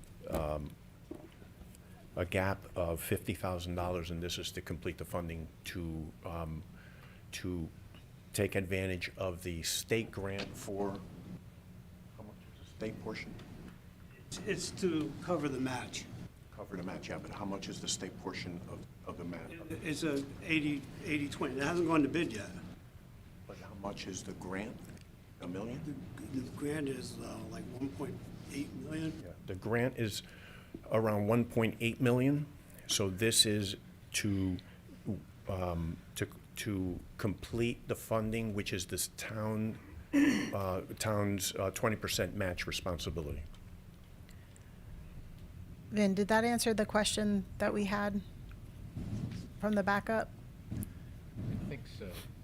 Okay, because we thought there was a smaller gap, like an overage of like, That's what was reported in the documentation, was 5,300, I think. yeah, it was like 5,300, so we weren't sure why the request was 50,000. Yeah. That's a, I'm sorry, the sound, it's very hard to hear, and also the temperature, like differential, like 5 minutes ago it was like 1,000 degrees up here, we were at the 7th circle, and now it's cold. so that 50,000 actually is what I went through these numbers with Dan, and Economic development. we looked at what the state had given us for the funding, their funding match, and what we had left in our account, and that was the 50,000. That's what's short. Okay. Go ahead, Vin. Our notes had 5,300, so. I think there's a. So if it's a mistake, it's a mistake. It's a mistake. Okay, that's so. Okay. And that 50,000 is, we have to spend that, or? It's to match, it's to have money to match what the estimate is from the state. Okay. Everybody good with that? There's money in here for the bicycle and pedestrian master plan and town hall, the Long Hill Schoolhouse restoration. We have a question about that one. Yeah. Long Hill Schoolhouse restoration. I'm assuming this is the building that was discovered on the site where the new building is next to the Echo Shopping Center. Yeah, yes. Right? The historic Yes. Jane Ryan taught there, one-room schoolhouse. Exactly. This seems like one of those issues that comes up every once in a while where it's announced, it's a good thing to do, we're going to raise funds to make it happen, and then we come to the town to get the funds. Right? Yes. Wasn't it announced as somebody was going to raise the money to make this work? Well, Rena has grants that she is going to be pursuing. So this is to cover, portion of this would cover the matches, because usually they're 80-20 matches on those type of grants. Mhm. So that, some of this is for that. And then also just to have gap funding if there's anything beyond what is raised. Do we know what the status is of that fundraising effort? Actually, Paul, this is that mistake when we were talking about it, that we didn't look out into the column. So it says that the one-year funding request is 200,000, but if you look, 80,000 will be in grant, 100,000 in other, and the bond is only 20,000. That's the So- mistake. We had this discussion and we missed that when we talked about it the first Our time. piece of the load is only 20,000. It's only 20,000, even though it's in here, which that changes that last column before the yellow, before the Board of Finance approved column. If you look down, that's only 20,000 there, so the total is less on that grid. Do you see where I'm I talking? do, yep, I do. Okay. Does that make sense? Did you guys see that? We made that when we were talking about it Yep, I recall now. in caucus. We had made that mistake a couple times, and I kept getting corrected. So I actually remembered tonight. Thank you. So I think we were all okay with 20,000. We were not okay with Yes, 200,000. thank you. Because, I don't know. I think you offered at one point to get a tool belt and a hard hat. I don't remember what we were fixing. Yeah. So the question was asked, would that not, maybe this is a Maria question, would that not then change the one-year funding request to 20,000? So if you look at the. Or is it because of all the So the green column footnotes is, on the the right? green column's all the stuff we've been talking about, but this one, if you look across, there's, CY 2026 Yep. funding sources. So she has $80,000 in the grant, $100,000 in other. I'm assuming that would be outside fundraising. And then the bond request is only 20,000. And then the calendar year 2026 bonding request, or capital year 2026 bonding request, is the 20,000. So if you look, that's the column where our total is lying. And that's why we have the differential at the bottom. On Correct. the bottom line of 180,000. Okay, thanks. So, yeah. Did I get it right? Any other questions on that? Okay. Engineering. Poor Bill.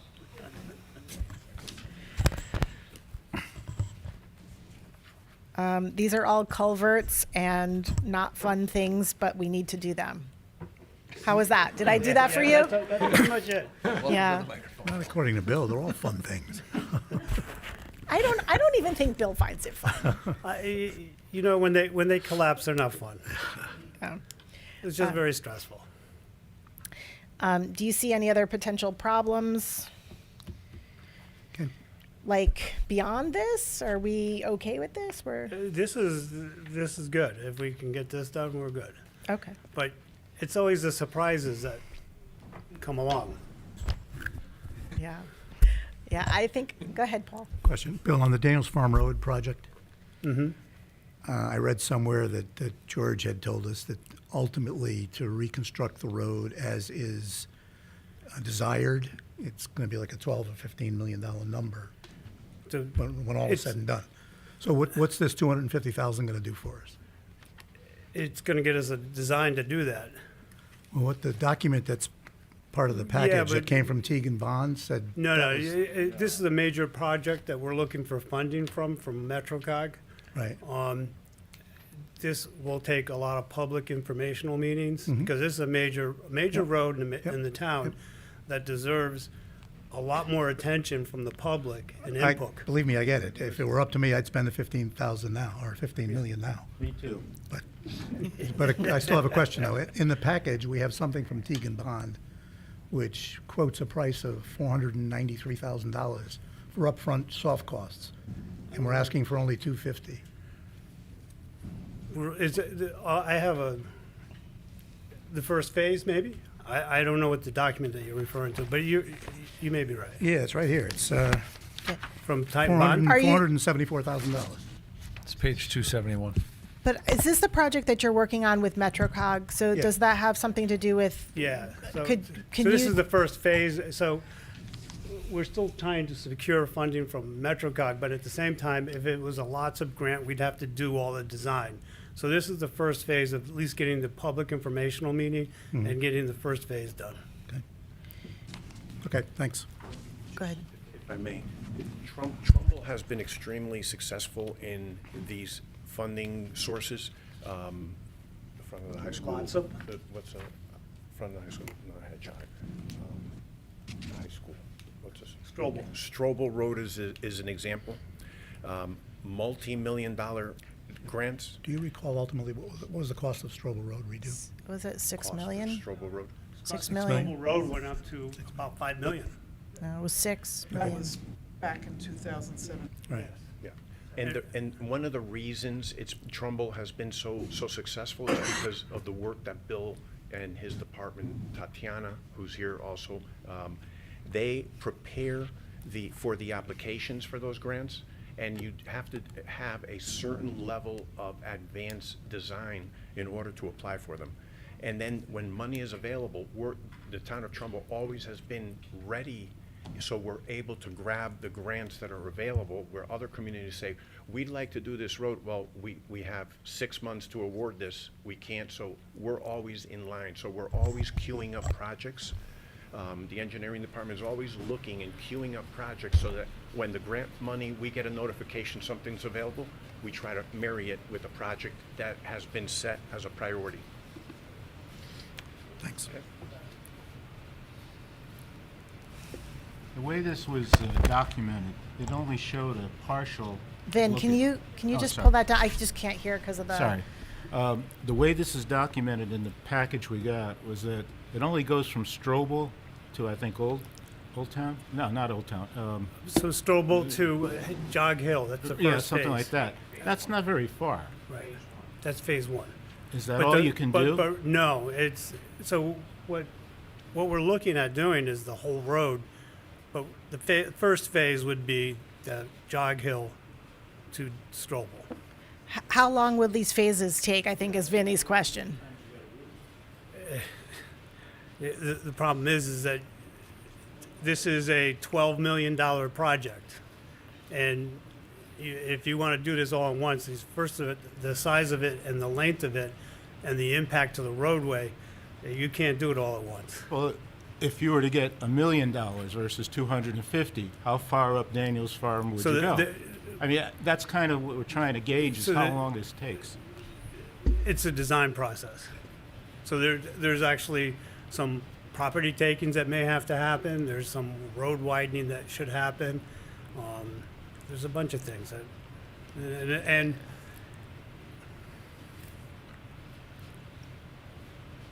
yeah. See, this is, so we're looking at the preliminary design and the survey is the first phase. 200,000.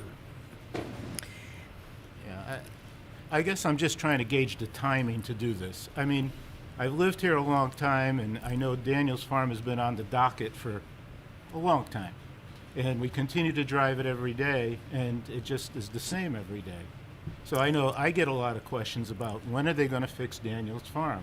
And I think everybody here does as well. So Yeah. that's all I'm asking, is that people are trying to put some sort of timeline on it to say, if you do it in phases, is it 10 phases for 10 more years, or is it 3 phases over 4 years? Or, you We know? initially looked at it and doing it in like 4 phases. So it'd probably be 4 years, I mean, once the project gets going. How does this project compare to when you did Madison Avenue? To Madison Avenue, a whole different world. So, because you did that in 3 phases. We did that in 3 phases, but we're looking at, because of the roadway itself, with the 3 schools, a connection to the I'm not Route negating. 25, I want people to understand why the design and why that's going to take so long to get to the. Yeah, I mean, I can't give you an exact time without an exact design, and I think that's what the first phase is. Question a different way. If you had $12 million, how long would it take you to do the project to completion? It'd still take you 4 years. Still take you 4 years. Yeah, because you can't you can't just blast out That's- that road. that's what I was can't assuming you would say. You can't stop the traffic from coming, so it's going to take you 4 years. That's what I was assuming you would say. If, put it in perspective, you have a campus that has 3 schools, the middle school and 2 high schools. Yep. And then you have the elementary school up the street. The volume of traffic on that road, plus you factor in the madness of Shelton and Monroe coming down to the connector. We have to phase it very carefully around the school disruption, because when we start construction on that school, it's going to be significant school disruption. Yep. So there's a middle school that's going to start at construction. So what we're doing now at this point, where we're asking for support, is queuing up the planning so that we're ready.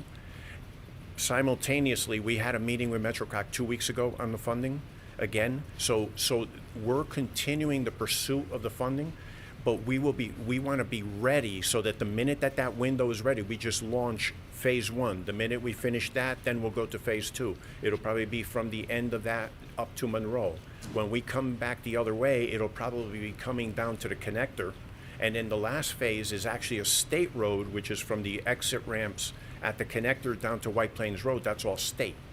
So it's coordination with DOT and the state. It's not just the funding. This is a massive project. I understand.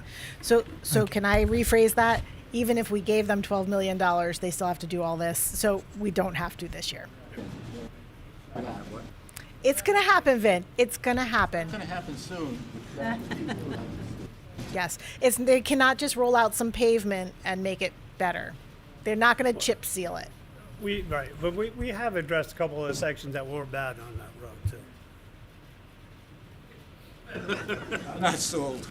So while we're talking about that, can we, before you go, Bill, the No, I'm pump not going. I just station, give them back. the pump station at Beardsley. Yes. So there was a request in my thing that somebody would like to know if you can just change the spotlight slightly. Yes. All right. Please. That's all. Please. Because I actually, from my front yard, I see it too. And I've been after Dimitri to move it, so. Thank you. All right. So that takes us through engineering, and then there's one other project at the bottom of the list.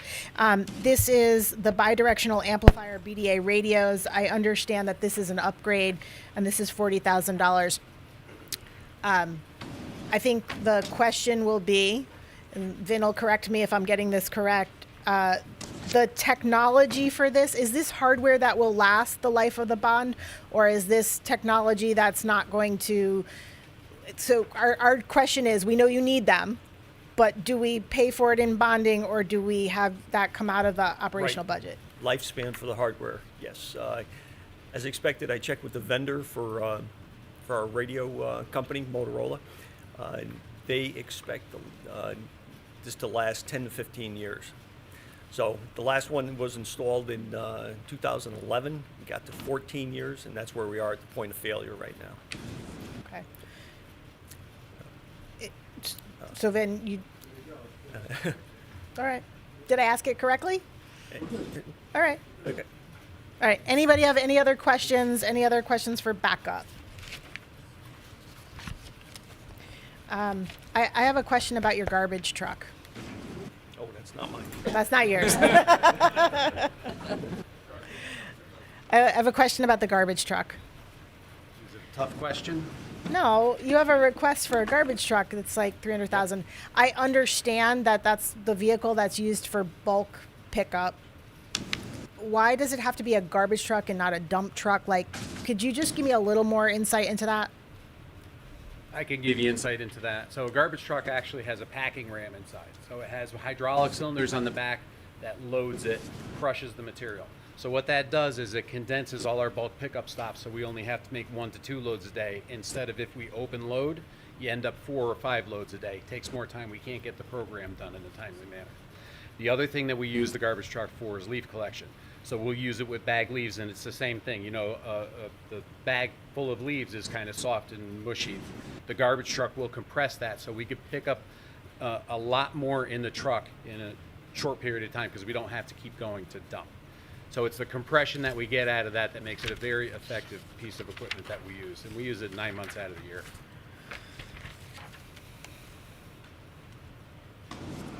Like, we get $300,000 worth of effective out of that? Well, that truck never stops. That does bulk pickup all around town, picks up all leaf bags, everything. Yeah. If you look at the condition of the truck, it has not stopped in 20 years. It's almost 20 years old, right? 20 years. It has not stopped in 20 years. So that truck goes every single day on bulk pickup around town. I'm sure everybody sees it all over the place, picking up at every single house. And no such thing as a gently used garbage truck? I wish Like- there was, because there's so much stress with those cylinders. These things are built pretty well, but over time, they tear themselves apart, just compressing everything inside that body. You always have a good answer. Anybody else have any other questions? Okay. Can we take 4 minutes just to figure out where we are, and then we'll come back? George, do you have anything else you need us to know? Okay.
We're usually pretty good Tatiana, you're gonna be. with our time. Oh, we just gotta wait for Dave. So, just one more minute.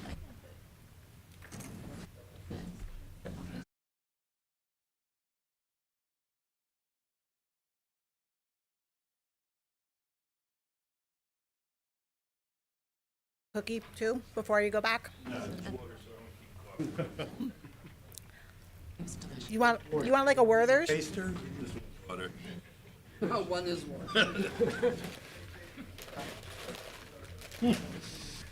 Mine was like a lot. We did found the list. Thank you. Out of the mom bag. All right, we'll come back in at 9:32. We have a resolution on the floor appropriating $15,620,000 for the Town of Trumbull Capital Improvement Plan for 2026, 2027. We've had our discussion. Are there any motions or changes that you would like to make? Hold on. Oh, go ahead. I would like to make a motion to remove $20,000 from the Perks category for the Bills property Phase 1 design. Can you just remind me what page that? That's 136. Yeah, okay. And it's page 180 in your book. Page 180 in the packet. It's page 7 out of 10 on our spreadsheet. And I'll second that. So Massimo and David G. There is a motion to remove the Phase 1 design to add a field at the Bills property. Any discussion? All those in favor signify by saying aye. Aye. Any opposed? Okay. Any other changes? So I'll make a motion to remove from the same category, parks, $605,000 for the Beaches Park Playscape. Okay. Thank you, David. We'll do a double David there. That's not going to get old for a while, by the way. Just let everybody know. Discussion. So for me, I feel like we just put a splash pad there. We have a lot of other needs in town, and that this is not the right time to do that project. All those in favor of removing the $605,000 for the playscape at Beaches Park signify by saying aye. Aye. Opposed? David G. So that's going to pass 5-1 and no abstentions, so it'll be 5-1-0. David Gala abstained. I'm sorry, voted no. Any other changes? So in the next section, I'll make a motion to remove from Abraham Nichols Barn Park, the paving Phase 2 for $114,800. Okay. Second on that? Second. Thank you, Paul. Any discussion? If you're in favor of removing the $114,800 for the paving of the Abraham Nichols and Barn Park, signify by saying aye. Aye. Aye. Any noes? Okay. That passes 6-0. Any other changes?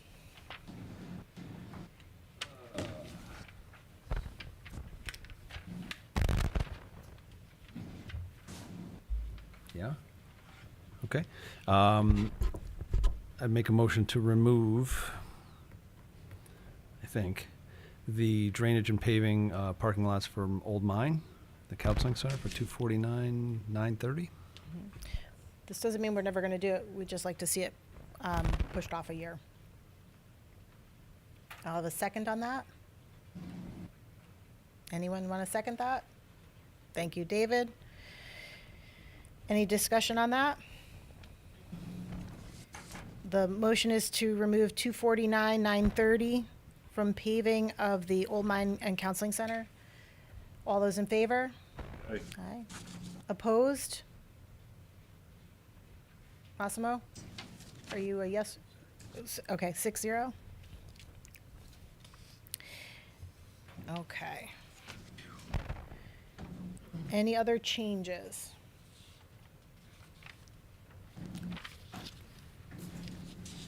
Go ahead, Paul. Make a motion under engineering, Daniels Farm Road, add $12 million. Does somebody want to like? Can we include under Cliff Road and Putting Green? Because I'm in.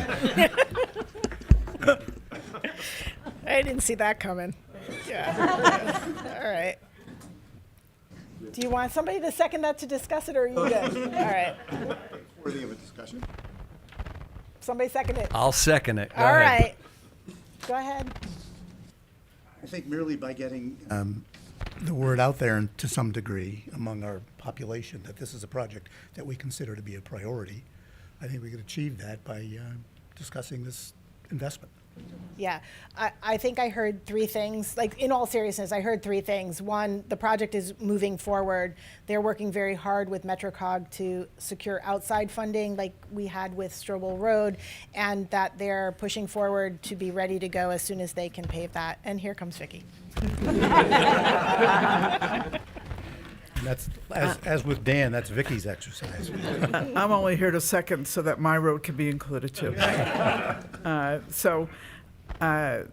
on MetroCog, obviously, chairman of MetroCog. So we are working very closely with them on this project. And I know it's, I've lived here for 35 years, so I get it about Daniels Farm Road. 42? Oh, you got me beat. $12 million, I don't know what the cost will end up being, but if we can get that grant funded, that's what we should be looking at. What kind of dollars are we talking about from MetroCog? Well, I will tell you, when we got money years ago for Strobel Road, for Chestnut Hill, and for Moose Hill Road, Strobel was $6 million at that time, and I believe Chestnut Hill was around $2 million, and Moose Hill, I think, was around $2 million as well. The total cost. In total. So we're talking about the possibility of a lot of dollars from MetroCog. And we've gotten other monies from MetroCog as well. If you remember, the light on 111 was funded through MetroCog. Part of the light at Main Street, some of that was funded, not all of it. Some of that was funded by the town. And there's other projects. Spring Hill Road, right, George? Correct? Yep. Oh, there you are.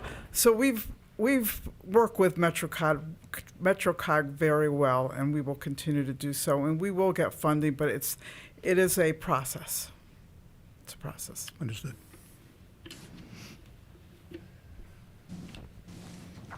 Okay. All those in favor of actually adding $12 million to the bonding signify by saying aye. All those opposed? That motion will fail 0-6, but I appreciate the discussion. Good try. Thank you. All right. Any other changes? That's it for me. I'd like to. I live on Main Street, so I don't need to. That's true. I'd like to make a motion to decrease the in highway for the Freightliner snowplow and sander, decrease that by one plow, so half, $301,200, let's say. Second. Thank you, David. Thank you, Paul. It's Massimo. I'm sorry, Massimo. Discussion? That was just based on understood needs of the Yeah, town. I think that it's been our kind of habit to fund one snowplow in this plan per year. We're good with that? Go ahead. Is there somebody here from the town that can tell us whether or not they feel they need two plows? Because I have to say, when we look at the big budget and we look at the things that we spend money on and the salaries we spend money on, And I just want to compliment the people of this town. We go out in a snowstorm and I have to get up and I have to go to work. And believe me, I'm all about cutting more than I am about spending, but I appreciate you guys and everything that you do. Thank you. It's not, I don't do anything. I watch the guys do it. That's what I've heard about you. Touche. Years ago, when I took over the shop that Aaron is following through on, we agreed that the fleet was in such bad shape, spit and bubble gum was keeping these trucks going on the road. We were breaking down left and right. And I made, if you remember, I made a spreadsheet of replacement, and I made a spreadsheet of replacement for all the vehicles, timelines. What was replaced in 10 years, what was replaced in 20 years. That's how EMS has their replacement program set up. And the fleet was in such bad shape that we bought 5 trucks in one shot back John Marcello days. Well, those are gonna be coming due soon. So the way we set this program up was to make sure that we never have to buy 5 trucks again, and we never have to have a fleet that was in bad shape again. So if you look at and I don't know if we can pull it up somewhere from archives, I probably have it on my computer, that one year we might buy 1, 2 years in a row we might buy 2, then we'll buy 1 again. Some are hook trucks because some of the trucks we use double duty. You can't use 25 trucks all year round, but some trucks, we've taken 3 trucks and made 1 usable truck out of it. So instead of having a plow truck, a dump truck, and a leaf truck, we make 1 truck with multiple bodies. So the timeline we have is we don't want to fall off a cliff again. So if there's 2 in a year, there's a reason there was 2 in a year to catch up and to stay active of how we can keep the trucks rolling on the road. Just my food for thought is if you take 1 off this year, sooner or later, if we keep taking them off, we're gonna hit that same cliff again. So if I can find for you guys the timeline I made, we do have, a couple years ago, we bought 1 last year, or last year's capital, which we haven't received them yet, there's 2. And again, 2 this year, and then probably next year will be 1. Just food for thought is there was a timeline on purpose that we agreed that we should stick to so we didn't have an issue again. And then Here's Aaron. The ugliest part of it is, and they're biting me this year, taking over my first year, the emission systems. I don't know if you're familiar with diesel emission systems, but in order to hit the standards, they have these exhaust gas recirculation systems, and they have to have exhaust gas coolers, and these exhaust gas coolers, I think, are costing us about $7,000 to do in-house. And I've done 2 on internationals and 1 on a Sterling. So we've run into some big expenditures on some of the trucks that aren't so old. I mean, in the 15-year age bracket. Yeah. So it's So in a always the summary, emissions. in your professional opinion, we need the 2 trucks. I just don't want to fall off a cliff again. It's prudent to keep the fleet at a certain level because you good money after bad. At some point, you're either going to be buying a new truck, you're going to put a lot of money into an old truck that you're going to. And I believe in there's things that are good to have, nice to have, want to have. For me, it's all wants, needs, and have to haves. And, you know, when I look at that we could spend hundreds of thousands of dollars, and no disrespect to it, but a Rails to Trails program, and for how many people, you know, use that, and they're beautiful, and it's a great asset to the town, but everybody rides on the roads, and everybody needs to get to work, everybody needs to get to the hospital or whatever. Safety issue. So, your professional opinion, bottom line, we need the 2 trucks. Yeah, I can find the program I have, and I think the program I made. Your word's good enough for me. Was up to 2031. So there is a plan that we have agreed on. Thank you very much. Thank you. And thanks again for everything you guys do.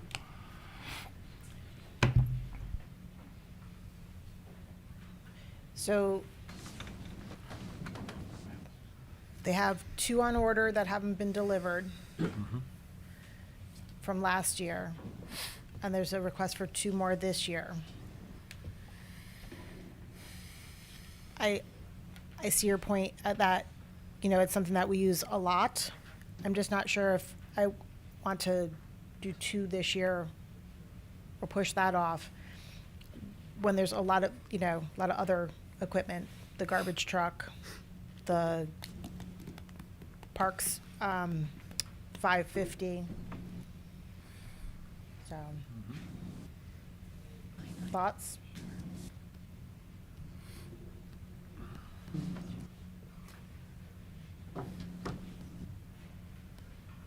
No? Okay. So the motion is to remove one snowplow, so it would be 301,200 from that account. All those in favor of removing 301,200, $301,200 signify by saying aye. Opposed? I'm sorry? Michael? You're opposed? So it's 3-3 that fails. And that snowplow will stay at 602. Okay. Are there any other motions or changes? I'm trying to look at my list. Yes. Okay. Like the motion to remove or, reduce the highway budget again by $99,550 for pothole patching trailer. Okay. For discussion. Thank you, David. A second? Massimo? Second. And discussion? George, or Rich, can you talk about the pothole trailer? I sure can. If you have enough time. So the pothole trailer is actually a mastic applicator. So what that does for us is we have a crack seal contractor that we bring in for pavement preservation. So you will see on the roads around town, like Huntington Road, that the center line is deteriorating. That's a shared road with Stratford.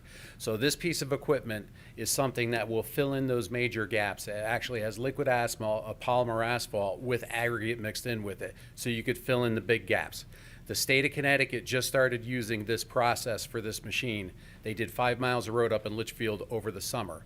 This is something that they're going to expand because they're having such success filling in those big gaps, extending the road life. They're also going to start using it along with crack sealing when they mill the roads to fill in the big gaps. This stops the reflective cracking. This stabilizes the road and makes the road last longer. So this is something that has different size shoes on it. So you'll see alligator sections in a road. You could put a 30-inch shoe on the back of this and drag it down, and it will fill it in and level it. We could throw aggregate on the top for skid resistance, and then that seals it up, keeps the water from penetrating, and keeps the road from breaking up even more. So it helps us in all our pavement preservation process with all these techniques that you could do so that we can draw in more of the roads that maybe aren't great candidates right now, but this machine will make them better candidates to get them sealed up and chip seal extended out so we can catch up with all the major repairs on the roadways for reclamation. And we don't have anything like that now. We do not. Life expectancy on it? Life expectancy, it's a kettle with an oil-fired burner. So we buy bricks, put them in, it heats them up to 380 degrees, 400 degrees, give or take, and just melts them. So it's a very simple machine. Once you buy it, you pretty much have it for a long period of time. So very little maintenance on it. So it would help us out a lot with pavement preservation if we could do it. Yeah, I was doing that mainly for discussion. I'm going to withdraw that motion. Okay. Okay. Any other changes or reductions? No? Okay. Maria, can I have a new total?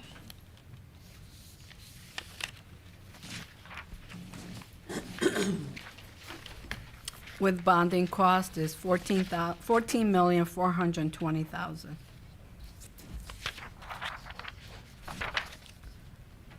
Okay. So there's a motion on the floor a resolution on the floor appropriating $14,420,000 for the Trumbull Town Capital Improvement Plan for the 2026-2027 fiscal year, and authorizing the issuance of $14,420,000 dollars in bonds of the town to meet said appropriation, and pending the issuance thereof, the making of temporary borrowings for such purpose. All those in favor of bonding the $14,420,000 signify by saying aye. Aye. Opposed? Passes 6-0. All right. Phew. Just looking back at our agenda really quickly. We just have a couple of discussion items and approval of our minutes. Maria, is there anything on the year-to-date you want to highlight? No, nothing at this time. We've got 9 minutes. Nothing that I haven't discussed last month. Okay. Anything that you're watching that, do that. And just in your stuff on the table, this is an update of the police personnel count. Assistant Chief Burns provided that today. It looks like we're on a good track. We're heading in the right direction. So, anybody have any questions on that? If not, if you would just look at the minutes for the December meeting. I'll take a motion to approve those minutes. So moved. Who said that? Oh, David. And a second, Mr. Pia. I believe that everyone is able to vote on this except for Mr. Colohan, who was not on the board at that time. But Vin, you were here. And were you did not vote last time, did you?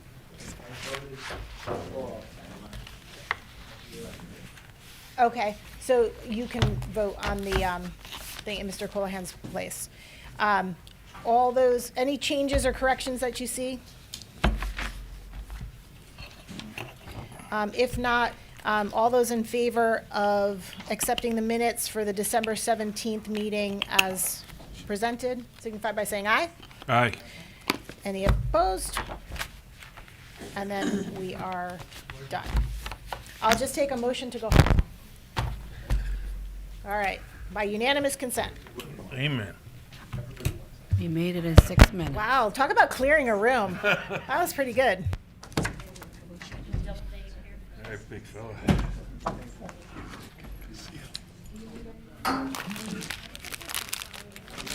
Congratulations. Mother Grant's daughter.